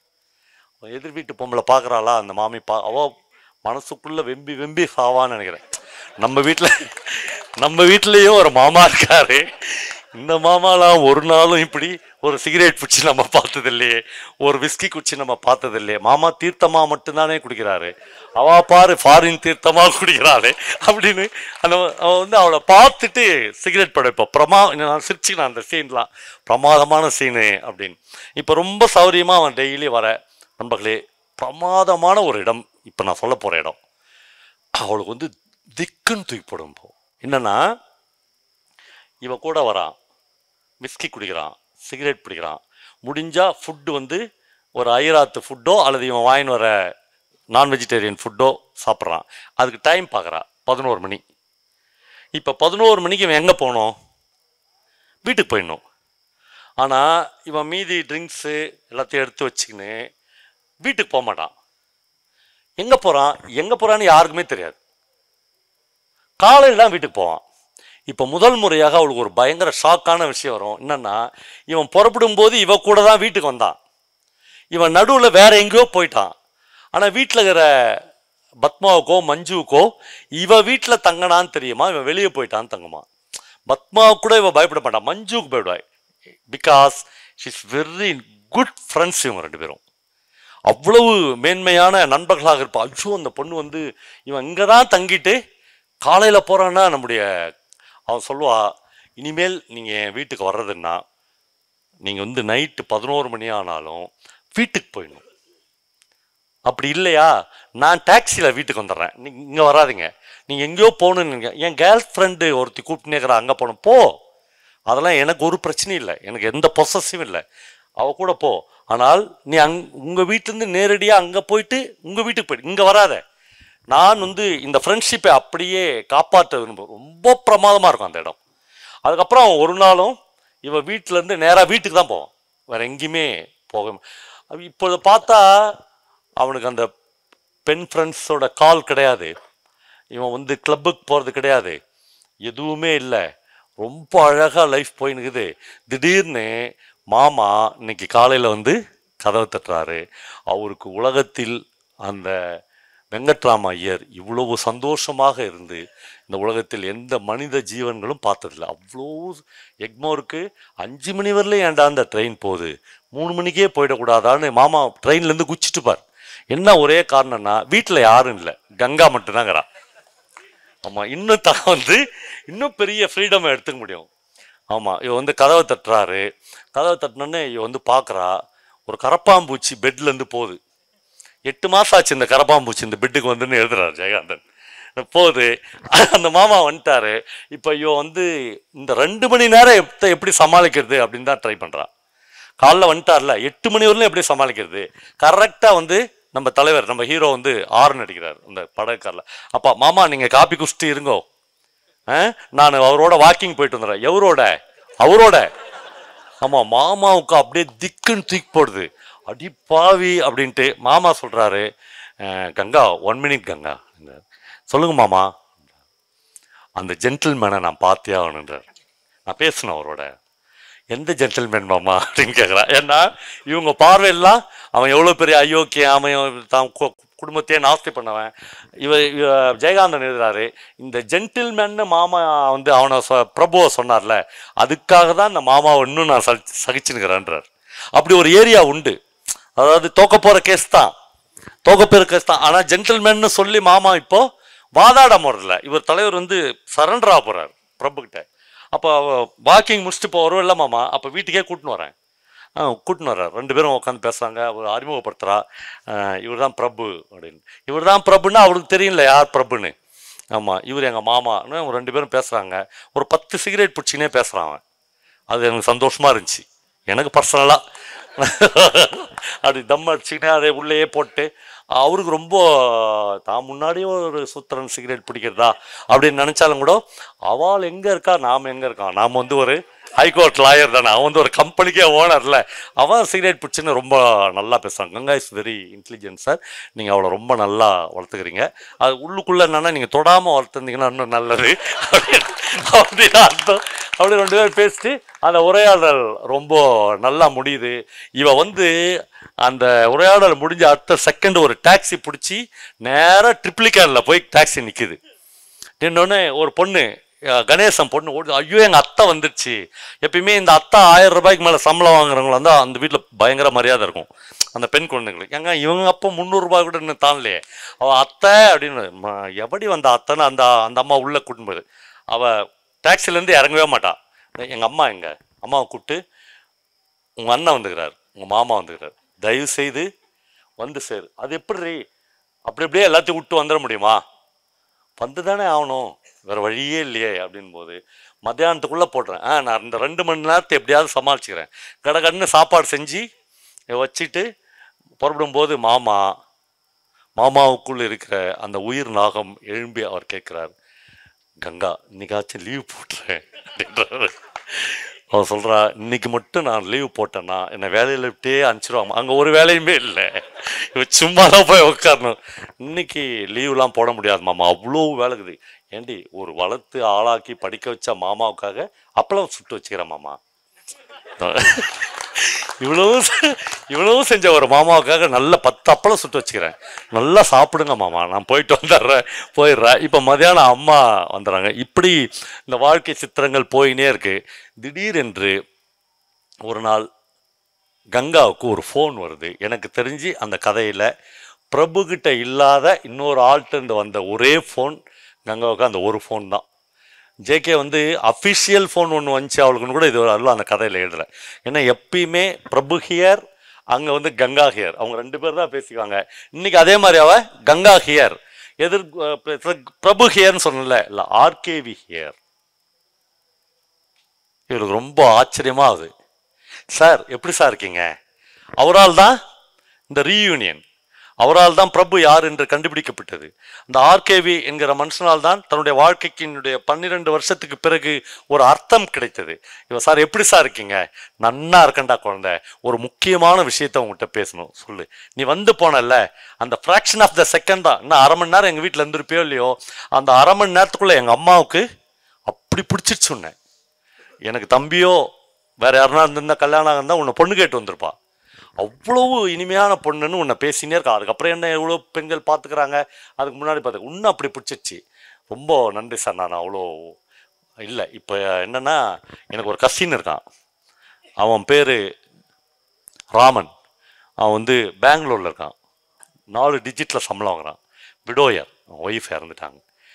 அவனுக்கு வந்து நான் ஒரு விடோயர், அதே மாதிரி ஒரு விடோயர் தான் கல்யாணம் பண்ணிக்குவேன் அப்படின்னு ஒத்த காலில் நிற்கிறான். ஆனால் எங்கள் அம்மாவுக்கு அப்படி சம்மதம் இல்லை. உன்னை கல்யாணம் பண்ணி வைக்கணும்னு அவள் ஆசைப்பட்றான், நீ இதுக்கு சம்மதிக்கணும், நான் மற்றதெல்லாம் நேராக வந்து பேசுகிறேன் என்று அவன் வந்து நேராக வரான். வந்து இவர்கிட்ட பேசும்போது இவளுக்கு ரொம்ப ஆச்சரியமாக இருக்கிறது. ஒரு பிணம் புன்னகைக்கிற மாதிரி அவள் தனக்குத்தானே புன்னகைக்கிறாள். எனக்கு கல்யாணமா என்று. அவளுக்கு ஒரு துளியும் அந்த திருமணத்தின் மீது நம்பிக்கை இல்லை. ஒரு பணம் அப்படியே சிரிக்கல, அந்த மாதிரி தன்னை தானே சிரிச்சுக்கிறா. எனக்கா கல்யாணம் ஆகுது, எனக்கா ஒருத்தர் வந்து என்னை கல்யாணம் பண்ணிக்க போகிறாரு. இந்த பக்கத்தில் ஆர்கே வீடு இருந்து ஒரு குரல் இருக்குது, ஏன் உனக்கு கல்யாணம் ஆகக்கூடாது, நீ என்ன பண்ணிட்ட, நீ என்ன ப்ராஸ்டியூஷன் விருதியான. அப்போ ஆர்கேவிக்கு இவதான் அந்த கங்கா என்று கூட தெரியாது. இப்போ ஏனோ ஒரு ஐராத்தில் 32 வருஷம் கல்யாணம் ஆகாது இருக்கிறாள் என்பது மட்டும்தான் தெரியும். ஏன்னா எந்த பொண்ணை கூட்டின்னு போய் பிரபு விட்ட கேட்பார் மறுபடியும், நீ எங்கடா குழந்தை படித்த? நான் சிதம்பரத்தில் அண்ணாமலை யூனிவர்சிட்டிலையும் திருச்சியிலையும் தான் படித்தேன், நான் வேலை கிடைச்சி தான் சென்னைக்கு வந்தேன் என்று தான் சொல்லியிருப்பாள். இப்போ அவள் சொல்வா, இவர்கிட்டருந்து எப்படா தப்பிக்கிறது இவ்வளோ அன்பான மனுஷங்கிட்ட இருந்து? அவள் சொல்வாள், இல்லை மற்றது எல்லாமே நீங்கள் வந்து எங்கள் அண்ணங்கிட்ட எங்கள் அம்மாட்டையும் பேசிக்கங்க. திடீர்னு பாருங்கள், இவ்வளவு முரண்பாடு உள்ள ஒரு இடத்தில் ஒரு சந்தர்ப்பத்தில் குடும்பம் என்கிற அமைப்பு நமக்குள்ள எவ்வளவு தூரம் ஊடுருவி இருந்தால், ஒரு அம்மாவை வெளியே அனுப்பிச்சுக்கிறா, ஒரு அண்ணன் வந்து ஒரு மழையில் வந்து வெளியே பிடிச்சி இழுத்து விட்டான், அவங்கக்கிட்ட போய் பேசுங்க என்று சொல்கிறான். அட்ரஸ் கொடு என்று ஆர்கேவி கேட்கிறார். அட்ரஸ் எழுதி கொடுக்கிறார். அட்ரஸை வாங்கின்னு போன எந்த இடத்துல இருந்தும் ஒரு தகவலும் இல்லை 2-3 நாள். இப்போ இவளுக்கு என்ன நடந்துச்சுன்னு தெரிஞ்சுக்கணும்ல. கல்யாணம்லாம் வேணாம், அதில் ரொம்ப கரெக்டாக இருப்பா, கல்யாணம்லாம் எப்படியும் பண்ணிக்க போகிறதில்ல. ஆனால் அங்கே போய் யார் கூட அவர் போனாரா, பேசினாரா, அம்மா என்ன சொன்னா, கணேசன் என்ன சொன்னா, இதெல்லாம் தெரிஞ்சுக்கணும் இல்லை. அப்படி தெரிஞ்சுக்கிறதுக்கு ஆர்கேவிக்கு ஒரு ஃபோன் பண்ணால் என்ன ஆகும்? இவளுக்கு அதில் அதிக ஆர்வங்குதுன்னு அர்த்தம். இவளே கேட்டால் பயங்கரமாக வந்து துடிப்பா, என்னடா இது, இதை எப்படா சமாளிக்கிறது, நம்ம ஏன் அப்படி அவசரப்பட்டு ஒரு அட்ரஸ் கொடுத்தோம் என்ன அப்படிலாம் நினைக்கும்போது, இப்போது இவ ஃபோன் பண்ணி பிரபுக்கிட்ட சொல்கிறா, பிரபு சாயங்காலம் நீங்கள் என்ன ஆனாலும் வீட்டுக்கு ஆற்றுக்கு வரணும், நான் ஒரு இன்ட்ரெஸ்டிங்கான விஷயம் சொல்ல போகிறேன்னு சொல்கிறான். இப்போ பிரபு சாயங்காலம் வீட்டுக்கு வரா. வழக்கம் போல் அந்த மினி பார், சிகரெட் பாக்கெட் எல்லாரும் உட்காந்துக்கிறா. அவள் சொல்கிறா ரொம்ப கேஷுவலாக, இது இவ்வளோ சீரியஸ் ஆகும்னு தெரியாமல் சொல்கிறா, பிரபு நீங்கள் ஒரு இன்ட்ரெஸ்டிங்கான விஷயம் நடந்துச்சு தெரியுமோ, ஒரு 4 நாளைக்கு முன்னாடி ஆர்கேவி எங்கள் ஆஃபீஸ்க்கு வந்தார். இந்த ஆர்கேவி உன்னுடைய வாழ்க்கையில் ஒவ்வொரு நிமிடத்திலும் அல்லது ஒவ்வொரு தொடரிலும் உன் கூடையே வர்றார், கவனிச்சான்னு கேட்குறாரு. ஒரு நிழல் மாதிரி உன் கூட வர, நீ தான் தெரியாமலேயே உன்னை அவர் பின்தொடர்கிறார். ஒரு வகையில் உனக்கு பாதுகாப்பு அரண் மாதிரி அந்த ஆர்கேவி இருக்கார். என்ன சொன்னார், அவருடைய கசின் ஒருத்தர், அவர் ரொம்ப முற்போக்கான ஆள், ஒருத்தர் கல்யாணம் பண்ணிக்கிறேன்றாரு, என்ன பண்ணு. பிரபு உலகத்தில் அவ்வளவு சந்தோஷமாக இருந்து அவள் பார்த்ததே இல்லை. பயங்கர சந்தோஷப்படுறான். கங்கா வாழ்க்கையிலே இந்த இன்னைக்கு நான் சந்தோஷமா இருக்கிற மாதிரி எதுவும் இல்லை, நீயும் மஞ்சுவும் எனக்கு வேறு வேறு இல்லை என்று சொல்கிறார். நீயும் மஞ்சுவும் வேறு வேறு இல்லை. இந்த சந்தர்ப்பத்துக்காகத்தான் நம்முடைய நட்பில் ஒரு சிறு உரசல் கூட இல்லாமல், ஒரு சிறு தொடுதல் கூட இல்லாமல் அவர்கள் 2 பேரும் கடந்து வந்திருக்கிறார்கள். அவன் உள்ளார்ந்து பேசுகிறான். மஞ்சுக்கு எப்படி ஒரு வரன் கிடைச்சிட்டா நான் சந்தோஷப்படுமோ அந்த மாதிரி ஒரு வரன் கிடைச்சி அவ சிரிக்கிறான். பேய் சிரிக்கிற மாதிரி இருக்குது. ஏன் இப்படி சிரிக்கிற? எனக்கு அப்படிலாம், ஐயோ தயவு செய்து நீ வேற எதுவும் சொல்லிடாத, இந்த கதை நிறைவு பெற போகிறது, எல்லாத்துக்கும் ஒரு வாய்ப்பு கிடைத்து விட்டது, அந்த ஆளை நீ கல்யாணம் பண்ணிக்க, நீ சந்தோஷமாக இரு. நான் ஒருவேளை அந்த ஆள் ரொம்ப முற்போக்கான ஆள்னு சொல்றாங்கல்ல, அன்னைக்கு ஒரு ஆக்சிடென்ட் மாதிரி, ஒரு விபத்து மாதிரி அந்த காரில் நடந்த விஷயத்தை கூட என்றைக்காவது பகிர்ந்து கொள்ள முடிந்தால் அந்த மனிதனிடம் நீ பகிர்ந்து கொள். அதற்கு பிறகும் அந்த மனிதன் சம்மதித்தால் நான் ஒரு நண்பனாக உங்கள் வீட்டுக்கு வருவேன். பிரமாதமான இடமாக இருக்கிறது. தமிழ் சமூகத்தில் அந்த ஆரம்பத்தில் சொன்னது மாதிரி மூடுண்டு கிடந்த கெட்டித்தட்டி போயிருந்த ஒரு தமிழ் சமூகத்தில் ஜெயகாந்தன் புதிய விவாதங்களை கிளப்பி வைத்தது இதெல்லாம் தான். வந்து சொல்றாரு, நான் வரேன் உங்க வீட்டுக்கு, அவர்கிட்ட சொல்லு, இந்த மாதிரி ஒரு ஆக்சிடென்ட் நடந்துச்சுன்னு சொல்லு. அதற்கு பிறகு எங்களுக்குள் இவ்வளவு நண்பர்களாக, இவ்வளவு உன்னதமான நண்பர்களாக நானும் மஞ்சுவும் பிரபுவும் தினந்தோறும் சாயங்காலங்களை செலவழித்தோம் என்று சொல்லு. அப்படி ஒரு அற்புதமான இடத்தை அவளுக்கு அவன் சொல்ல, அவ வந்து ஒத்துக்கொள்ளவே மாட்டான். அடுத்த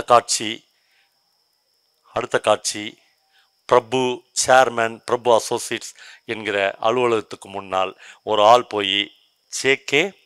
கணேசன் கங்காவின் அண்ணன் என்று எழுதி ஒரு சீட்டை பிரபுவுக்கு கொடுத்து அனுப்புகிறான். அதற்கு முந்தின காட்சி, அவன் ஆஃபீஸ்லேருந்து வரான். அதுக்கு முந்தின நாள் இந்த இன்சிடென்ட், அவன் பிரபுவை போய் சந்திக்கிறதுக்கு முந்தின நாள் இன்சிடென்ட், சாயங்காலம் ஆஃபீஸ்லேருந்து வந்தால் அம்மா பூரண சந்தோஷத்தோடு வீட்டில் உட்காந்துக்கிறான். அம்மா அவ்வளோ சந்தோஷமா இருந்து பார்த்ததே இல்லை. பார்த்துருக்கா எப்படின்னா அந்த மழை நாளுக்கு முந்தான அப்படிதான் அந்த அம்மா, அந்த முகம் வந்துடுச்சு மறுபடியும். அப்படியே சந்தோஷமா வீட்டுக்கு வந்துக்கிறா. இப்போ இவ வீட்டுக்கு போய் பார்த்தோன்னா அம்மா இருக்கா. அம்மா வந்து வீட்டில் நான் போன பிறகு அது இது அப்படியே கிடக்குது. கிச்சன் அதான் அவங்க உலகம் அதானே, அது எல்லாத்தையும் ஏற கட்டுறா. இவகிட்ட வந்து ஒரு ஸ்பூன்ல பிரமாதமா சிரிச்சேன் நான். ஒரு ஸ்பூன்ல, கங்கா இதை சாப்பிட்டு பாறேன். இவள் 12 வருஷம் பொறுத்து இப்பதான் இந்த அம்மா ஊருக்கு போனல அன்னைக்குதான் அம்மான்னு கூப்பிடுறா. என்னடி மவளை சொன்னேன், மறுபடியும் சொல்லு, நீதாம்மா என் அம்மா. எவ்வளோ கஷ்டங்களிலும் துக்கங்களிலும் என்னை அப்படியே தாங்கி கொண்ட நீதான் என் அம்மா. அந்த அம்மா இவளுக்காக செஞ்சு ஒரு ஸ்வீட் எடுத்துக்கிறா. அந்த ஸ்வீட்டை கொடுக்குறா. இவ சாப்பிட்டு பார்க்குறா. பிரமாதமான டேஸ்ட். இது என்னன்னு சொல்லு என்று கேட்கிறாள். பாதாம் அல்வா. அதான் இல்லை சொல்கிறா, இது பாதாம் அல்வா இல்லை. அப்புறம் அவ்வளோ சீக்கிரம் சொல்லிட்டோன்னா இன்னொரு தடவை சாப்பிடு அப்படின்னு 3 தடவை கொடுக்குறா. இப்பயாச்சும் சொல்லு, கண்டுபிடிக்க முடியுதான்றா. இல்லைம்மா கண்டுபிடிக்கலன்னா நீ 4வது தடவை கொடுத்துருவேன். நம்ம அவ்வளோ பிரமாதமாக இருக்குது. இது என்ன, இது வந்து வெறும் உருளைக்கிழங்குடி மகளே. உருளைக்கிழங்கை கட் பண்ணி கொஞ்சம் பாதாம் எசன்ஸ் அதில் விட்டு ஒரு அல்வா கிண்ணேன். பார்த்தியா உன்னால் கண்டுபிடிக்க முடியல. இவ்வளவு பீடிகை போடுறா. அப்போ இவளுக்கு தோணுது ஜெயகாந்தன் ரொம்ப பிரமாதமாக அங்கே ஒரு வரி எழுதியிருப்பார். அம்மா இதுக்கு அடுத்தது ஏதோ ஒரு பெரிய விஷயம் சொல்ல போகிறா. இல்லை உருளைக்கிழங்கு அல்வாவை கொடுக்குறதுக்கு அவ்வளோ தூரம் வந்தா அப்படின்னு கேட்குறாரு. உருளைக்கிழங்கு அல்வாவை கொடுக்கறதுக்காக அவள் டாக்ஸி வச்சுருங்க வரல. இப்போ ஏதோ அவள் சொல்கிறா, உனக்கு ஒரு விஷயம் தெரியுமோ, ஆர்கேவி கணேசன் வீட்டுக்கு வந்திருந்தாரு அப்படின்னு ஆரம்பிக்கிறான். இவ இதுக்காக தான் வெயிட் பண்ணா. உடனே இந்த அம்மாவுக்கு நம்மளுக்கு கல்யாணம் ஆயிடணும் அப்படின்றதுல எவ்வளவு விருப்பம் இருக்குது. உண்மையிலே ஒரு அம்மாவுக்கு இருக்குல்ல. அதுவும் தன்னுடைய வாழ்க்கை முழுக்க தன்னால் சூன்யமாக்கப்பட்டதாக நினைத்த அந்த பொண்ணுக்கு கல்யாணம் ஆயிடணும் அப்படின்னு அவள் விருப்பப்படுவாள். அவள் எல்லாத்தையும் சொல்லுவாள். எல்லாம் நல்லபடியாக முடிஞ்சிடுச்சு மகளே. கணேசன் என்ன தெரியுமா பண்ணுவான், அவர்கிட்ட சார் நாங்கள் கங்காவை கேட்டு சொல்கிறேன் சார், ரொம்ப நன்றின்னு அவனை அனுப்பிச்சிட்டு எப்படி எந்த மூஞ்சோடு இந்த பொண்ணு போய் இன்னொருத்தனை கட்டிக்கன்னு கேட்பான். ஒரு கெட்டுப்போன பொண்ணை எப்படி நம்மளுக்கு இன்னொருத்தனை கட்டிக்கொண்டு இவ அம்மாவா இப்போ டிஃபெண்ட் பண்ணுவா. எதிர்கட்சி லாயரா மாவிடா. அட பாவி, அவள் வேணும்னேவா கெட்டா, அவளை எங்கேயுமே நீ உருப்படியாக இருக்க மாட்டியா. ஒரு நாள் மழையில் நீ தான் இழுத்து விட்ட, நீ தான் தெரு சிரிக்க வச்ச என் கூட சேர்ந்து. இன்றைக்கும் அவளுக்கு ஒரு நல்ல வாழ்க்கை கிடையாது. சரி அவள் சம்மதிச்சா. இன்னைக்கு சாயங்காலம் கணேசனே இவள் வீட்டுக்கு வந்துடுறா. வீட்டில் கணேசனுக்கும் இவளுக்கும் மிகப்பெரிய வாக்குவாதம் நடக்கிறது. இவள் சொல்கிறா, கணேசா நீ என் வாழ்நாள் முழுக்க எனக்கு வில்லனாக தான் இருந்துக்கிற, நீ தான் இவ்வளோத்துக்கும் காரணமாக இருக்கு, தயவுசெய்து இந்த வீட்டுக்கு கல்யாண பேச்சு எடுத்து இன்னொரு தடவை வராதன்னு சொல்கிறான். காலையில் பிரபு அசோசியேட்ஸ்க்கு போயிடுறாங்க. இங்கே வேலை நடக்கலை. அந்த அந்த அந்த கடை அந்த பகுதி வந்து பிரமாதமாக இருக்கும். என்னென்னா ஆக்சுவலாக இவன் யாரை சந்திக்க போகிறான்னா, இவருடைய தங்கச்சியை இவன் பாஷையில் வச்சுன்னுக்கிறவங்ககிட்ட சந்திக்க போகிறான். நம்ம ஜெயகாந்தன் அந்த காட்சி எழுதுறாரு. அவன் வந்து பிரபுவுடைய ரூமுக்குள்ளே நுழையும் போது ஒரு குமஸ்தாத்தனத்தோடு நுழைந்தான். அவனை பார்க்குறதுக்கே ரொம்ப பரிதாப்பாங்க. வெத்தலை பாக்கு போட்டுன்னு அப்படியே பவ்யமாக கூனி குறுகி இவ்வளோ பெரிய ஒரு ஆளாக அந்த ஆள் அப்படின்னு தோணும். இன்னொரு பக்கம் இவ்வளோ பெரிய ஆளாக இருந்தாடாடா, என் தங்கச்சி வாழ்க்கையை தான்டா நீ கெடுக்கிற அப்படின்னு இருக்கும். ஆனால் வெளியே சொல்ல முடியாது. ரொம்ப நல்லாயிருக்கும் அந்த காட்சி. அப்படி போய் ப்ளீஸ் டேக் யூர் சீட். அந்த கதை முழுக்க அந்த பிரபு வந்து ஒரு நாள் கூட கையில் சிகரெட் இல்லாமல், கையில் பாட்டில் இல்லாமல் ஒரு காட்சியில் கூட நான் பார்க்கவே இல்லை. மொத்தத்தையும் அவர் வந்து கணேசனை உட்கார வச்சுட்டு ஒரு சிகரெட் பிடிக்கிறாரு. எஸ், நீங்கள் கங்கா பிரதரா? ஆமாம் சார். பேசாருங்க சார், கங்காவுக்கு இப்போ தான் ஒரு நல்ல வரணும். ஓ நைஸ், வெரி குட் அப்படின்றார். அவளுக்கு கல்யாணம் ஆகிறதும் ஆகாததும் உங்கள் கையில் தான் சார் இது. அவன் வந்து சிகரெட்டை போட்டு பிரபு சொல்லுவான், எழுச்சி நின்று ஒரு அவனை பார்த்து சொல்லுவான், your sister is a angel, ஒரு தேவதை. அவள் என் வாழ்க்கையில் வந்த பிறகுதான் என் வாழ்க்கையில் எல்லாமே மாறிச்சு. நான் கிளப்புக்கு போகிறதில்ல, என் பொண்ணுக்கு அவர் ஒரு நல்ல சிநேகிதியாக இருந்தால், டியூஷன் எடுத்தா, என் பொண்ணோட லைஃப்பை அவள் மாற்றினா, எங்கள் குடும்பத்தினுடைய ஒரு பரிசுத்தமான வாழ்க்கைக்கு அவள் தான் வழிகொள்ளலாம். அவளுக்கு கெடுதல் என்றால் என்னன்னே தெரியாது. இப்படி ஒரு அற்புதமான மனுஷி, அந்த மனுஷிக்காக எதையும் நான் கொடுக்க தயாராக இருக்கிறேன், எதையும் நான் இழக்க தயாராக இருக்கிறேன். உனக்கு என்ன வேணும் கேளுன்றான். இந்த கல்யாணம் பண்ணி கொடுக்கறதுக்கு நான் என்ன வேணாலும் செய்கிறேன். அவன் சொல்கிறான், ஒன்றுமே செய்ய வேணாம் சார், அந்த கார் எங்கள் அக்ரஹாரத்து பக்கம் வராது இருந்துச்சுன்னா போதும். அவன் பிரபு சொல்கிறான், அவன் வந்து ஒரு நிமிஷம் கூட அதில் பதறவே மாட்டான். அவன் சொல்கிறான், மிக நிச்சயமாக என்னால் தான் கங்காவுக்கு ஒரு நல்ல வாழ்க்கை அமையும்னா நாளையிலேருந்து நான் அவளை சந்திக்கவே மாட்டேன். அவன் கங்காவுக்கு மிகப்பெரிய நன்மை செய்வதாக பிரபு நினைக்கிறான். அவள் வாழ்க்கைக்கு நம்ம மிகப்பெரிய நன்மையை இந்த தருணத்தில் நான் வரவே மாட்டேன். இனிமேல் ஒரு நாளும் நான் அவளை நான் அடுத்தது கங்காவை எங்கே தெரியுமா சந்திப்பேன்? மணமேடையில் சந்திப்பேன். இந்த நாட்கள் முழுக்க நான் என்ன தெரியுமா பண்ணுவேன்? அவளுக்கு என்ன அழகழகான கிஃப்ட் வாங்கணும், எவ்வளோ உன்னதமான மனுஷனாக பாருங்க, என்ன அழகழகான கிஃப்ட் வாங்கணும் அப்படின்னு நான் யோசித்து கொண்டிருப்பேன். அவன் சொல்ல சொல்ல சொல்ல கணேசன் சொல்கிறான், சார் என்னை மன்னிச்சிடுங்க சார். ஏன் நீங்கள் கங்கா பிரதரை ஏன் மன்னிப்பீங்க? இல்லை, நீங்கள் இவ்வளோ அற்புதமான மனுஷன், இவ்வளோ உன்னதமான மனுஷன் தெரியாமல் உங்களை பற்றி நான் கேவலமாக கங்கா கிட்ட போய், இட்ஸ் ஆல் ரைட், யாராக இருந்தாலும் அப்படி தான் பேசுவாங்க, டோன்ட் வரி. ஆனால் எங்களுக்குள் அப்படி ஒரு ரிலேஷன்ஷிப் இல்லவே இல்லை. ரொம்ப அற்புதமான நண்பர்கள் அவங்க. அவள் எங்கள் லைஃப் வந்த பிறகு தான் எங்களுடைய வாழ்க்கைக்கு ஒரு அர்த்தம் வந்துச்சு. அதுக்கப்புறம் தான் நான் கிளப்புக்கு போகிறதில்ல, அதுக்கப்புறம் தான் இவ்வளோ உயர்ந்த இடத்துக்கு வந்திருக்கிறேன். நான் வரவே மாட்டேன், நீங்கள் கங்காகிட்ட போய் சொல்லுங்கள். நான் கூட ஃபோன் பண்ணி கூட இந்த நிமிஷமே அவன் அவளிலிருந்து விலக்கி விடுகிறான். நான் ஒரு ஃபோன் பண்ணி கங்கா நான் வரமாட்டேன்னு கூட அவன் சொல்ல மாட்டான். நீ போய் சொல்லு நான் வரமாட்டேன் இனிமேல். பயங்கர சந்தோஷமாயிடுவான் அந்த கணேசன். வீட்டுக்கு போய் அவங்க அம்மாட்ட முற்றத்தில் உட்காந்து சொல்லுவான், இனிமேல் அவர் இங்கே வரவே மாட்டார். அவள் உள்ளேருந்து கேட்பா, அவ வெளியே வந்து, பிரபு சார் வந்து என்ன உன்னதமாக மனுஷன் தெரியுமா, இந்த வீட்டுக்கு இனிமேல் வரவே மாட்டேன்ட்டார், இந்த காரு இனிமேல் இந்த அக்ரஹாரத்துக்கு வராதுன்னு சொல்லிட்டார், கல்யாணத்தன்னைக்கு தான் இங்கே வருவான்னு சொல்லிட்டார். சே, ஒரு கடவுள் மாதிரி ஒரு மனுஷனை போய் நம்ம தப்பாக பேசியிருந்தோமே. இவன் பேச பேச அவளுக்கு இப்போ பிரபு இல்லாத ஒரு வாழ்க்கை தான் இன்னிலேருந்து நம்மளுக்கு ஆரம்பிக்க போகுது. இன்னைக்கு சாயங்காலம் பிரபுவோடைய கார் வராது, இன்னைக்கு ஈவினிங் பிரபுவோட நீ உரையாட முடியாது.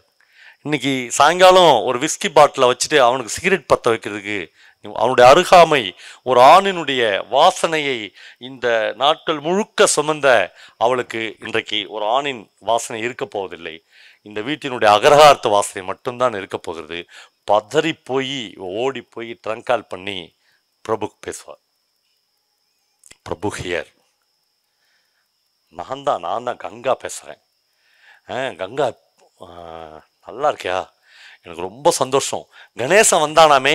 ஆமாம் கணேசன் வந்தார். நான் அவர்கிட்ட சொல்லிட்டேன், நான் உன் கல்யாணத்துக்கு தான் கங்கா வருவேன். ஐயோ தயவுசெய்து இப்படி ஒரு முடிவு எடுத்து பயங்கரமாக அந்த இடம் இருக்குல்ல, அப்படி எமோஷனின் உச்சம்.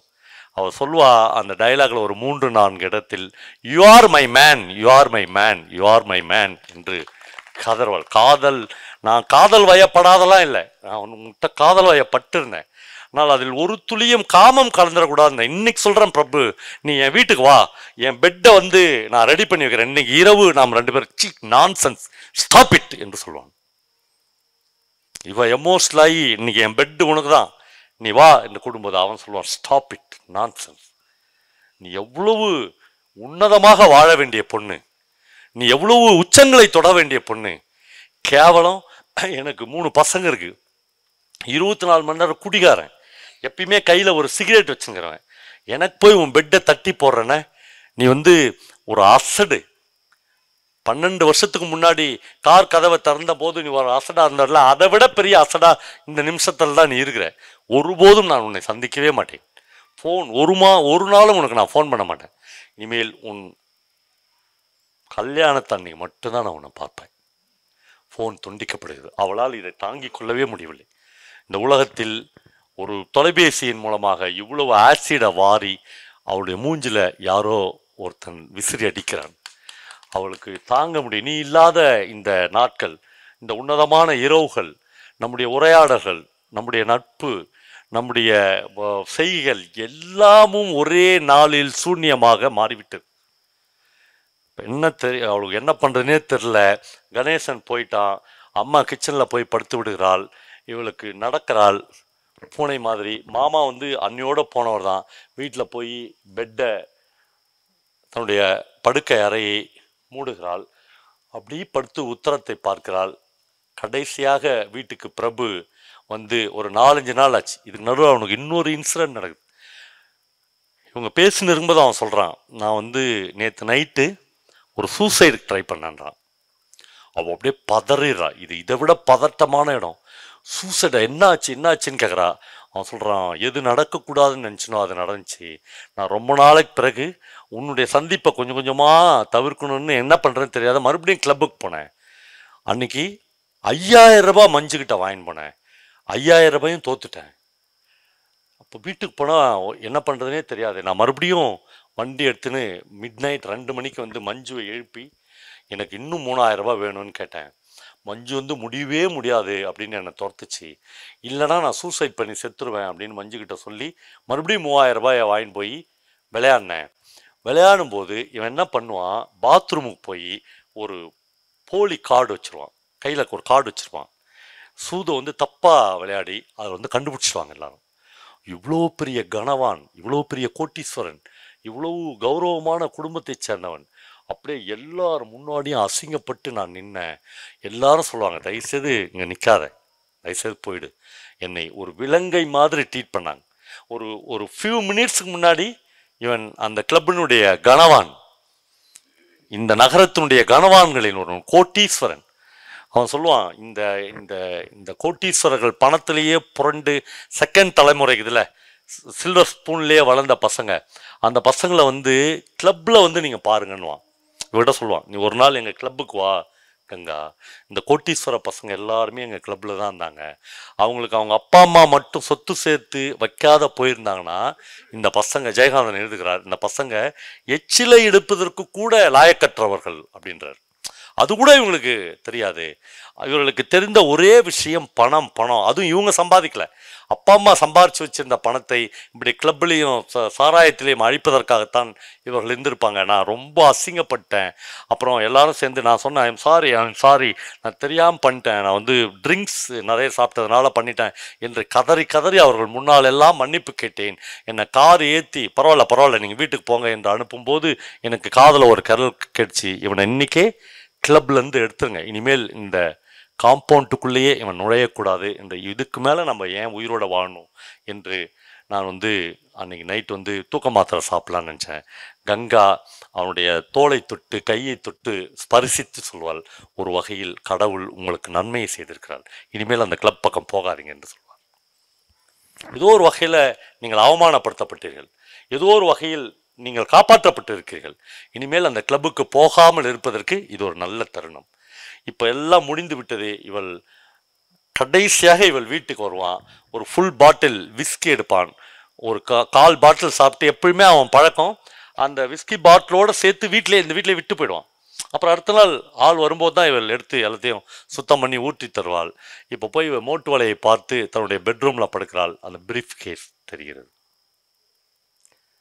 கங்கா ஒரு நாள் விளையாட்டாக அவன்கிட்ட கேட்குறா, நானும் கொஞ்சம் விஸ்கி சாப்பிட்டுமா? ஐயோ, இது அவ்வளோ லேஸ் இல்லை. இப்படி பழக்கப்பட்ட வாழ்க்கையின் முக்கியமான ஒரு சம்பவத்தை ஜெயகாந்தன் ஒரு வரியில் எழுதுகிறார். வாழ்க்கை ஒவ்வொருத்தருக்கும் பழகிடல. இப்போ சந்திரன் இருக்கார், அவருக்கு காலையில் 3 மணிக்கு எழுந்திரிக்கணும், 6 மணிக்குள்ளே இந்த ஷெட்யூல், 8 மணிக்குள்ளே இந்த ஷெட்யூல், அப்புறம் டிஃபன் சாப்பிடணும், அப்புறம் ஆஃபீஸ்.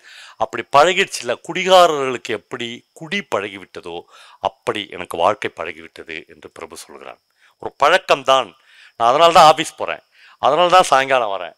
இப்போது அந்த ப்ரீஃப் கேஸை இவ போய் எட்டி எடுக்கிறா. எட்டி இறந்து தந்தா ஒரு ஃபுல் 3/4 பாட்டில் விஸ்கி இருக்கிறது. ஒரு அழகான டம்ளர் பக்கத்தில் இருக்கிறது. டம்ளர் நிறைய விஸ்கி ஊத்துகிறாள். இனிமேல் நிராகரிக்கப்பட்ட ஒரு விலங்கின் மனமொத்த ஒரு நிலைக்கு எங்கள் கங்கா போகிறாள். ஒரு தேவதை உன் தங்கச்சி, உன்னுடைய சிஸ்டர் ஏஞ்சல் என்று பிரபு அந்த இடத்தில் சொன்ன அதே கங்கா கண்ணை மூடின்னு ஃபுல்லாக குடிக்கிறாள். இப்பொழுது அந்த நாவலினுடைய கடைசி பகுதிக்கு ஜெயகாந்தன் வருகிறாள். இப்பொழுது தினந்தோறும் அவள் வீட்டில் விளக்குகள் எரிகின்றன. தினந்தோறும் கங்காவுக்கு ஒரு பாட்டில் தேவைப்படுகிறது. அவளுடைய ஆத்மார்த்தமான சிநேகிதியாக இப்பொழுது மிஸ்ஸஸ் மனுவேல் மாறிவிட்டாள். மிஸ்ஸஸ் மனுவேல் எப்பொழுதும் மிஸ்டர் மனுவேலையும் இந்த வீட்டுக்கு கூட்டி வருகிறாள். அவர்கள் எல்லோரும் போதையிலும் இப்பொழுது அலுவலகத்தில் கங்காவுக்கு யார் மீதும் மரியாதை இல்லை. ஏனென்றால் அவள் மிஸ்ஸஸ் மனுவேலோடு சேர்ந்து சிகரெட் பிடிக்க கற்றுக்கொண்டாள். அவள் சிகரெட் பிடிப்பதை ரங்கசாமி பல நேரங்களில் பியூன் ரங்கசாமி பார்த்திருக்கிறான். அவன் அலுவலகத்தில் மற்ற பெண்களுக்கு என்ன மரியாதையோ அந்த மரியாதையை விட கீழ்மையான இடத்தில் அவன் கங்காவை வைத்திருக்கிறான். எல்லாம் சிதைந்து போயிருக்கிறது.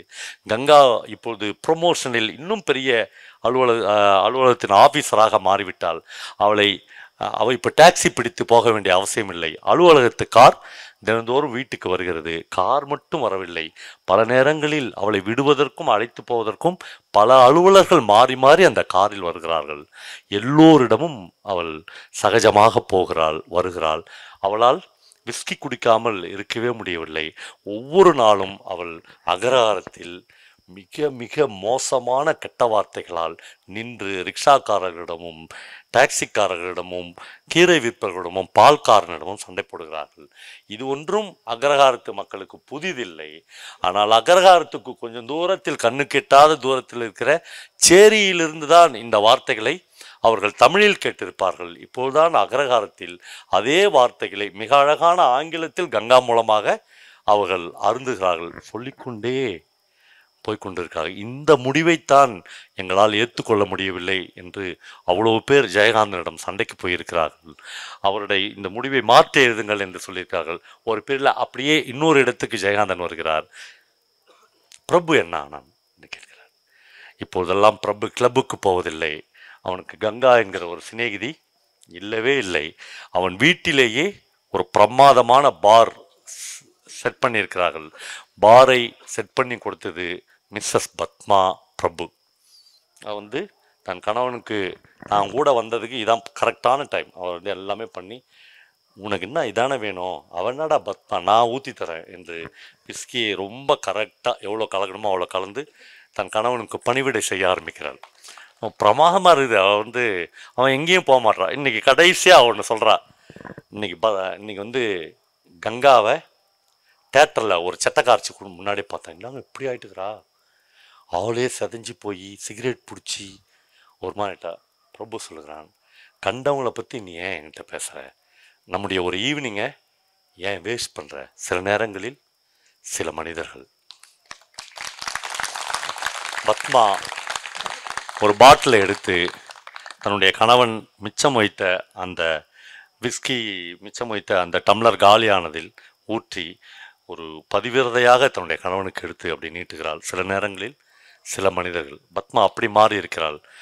ஜெயகாந்தன் எதுவுமே சொல்லாமல் இந்த உலகம், இந்த வாழ்க்கை இப்படித்தான் நகர்ந்து கொண்டிருக்கிறது என்று நம்மிடம் இந்த விவாதத்தை விட்டுவிட்டு வெளியேறி விடுகிறார். நன்றி.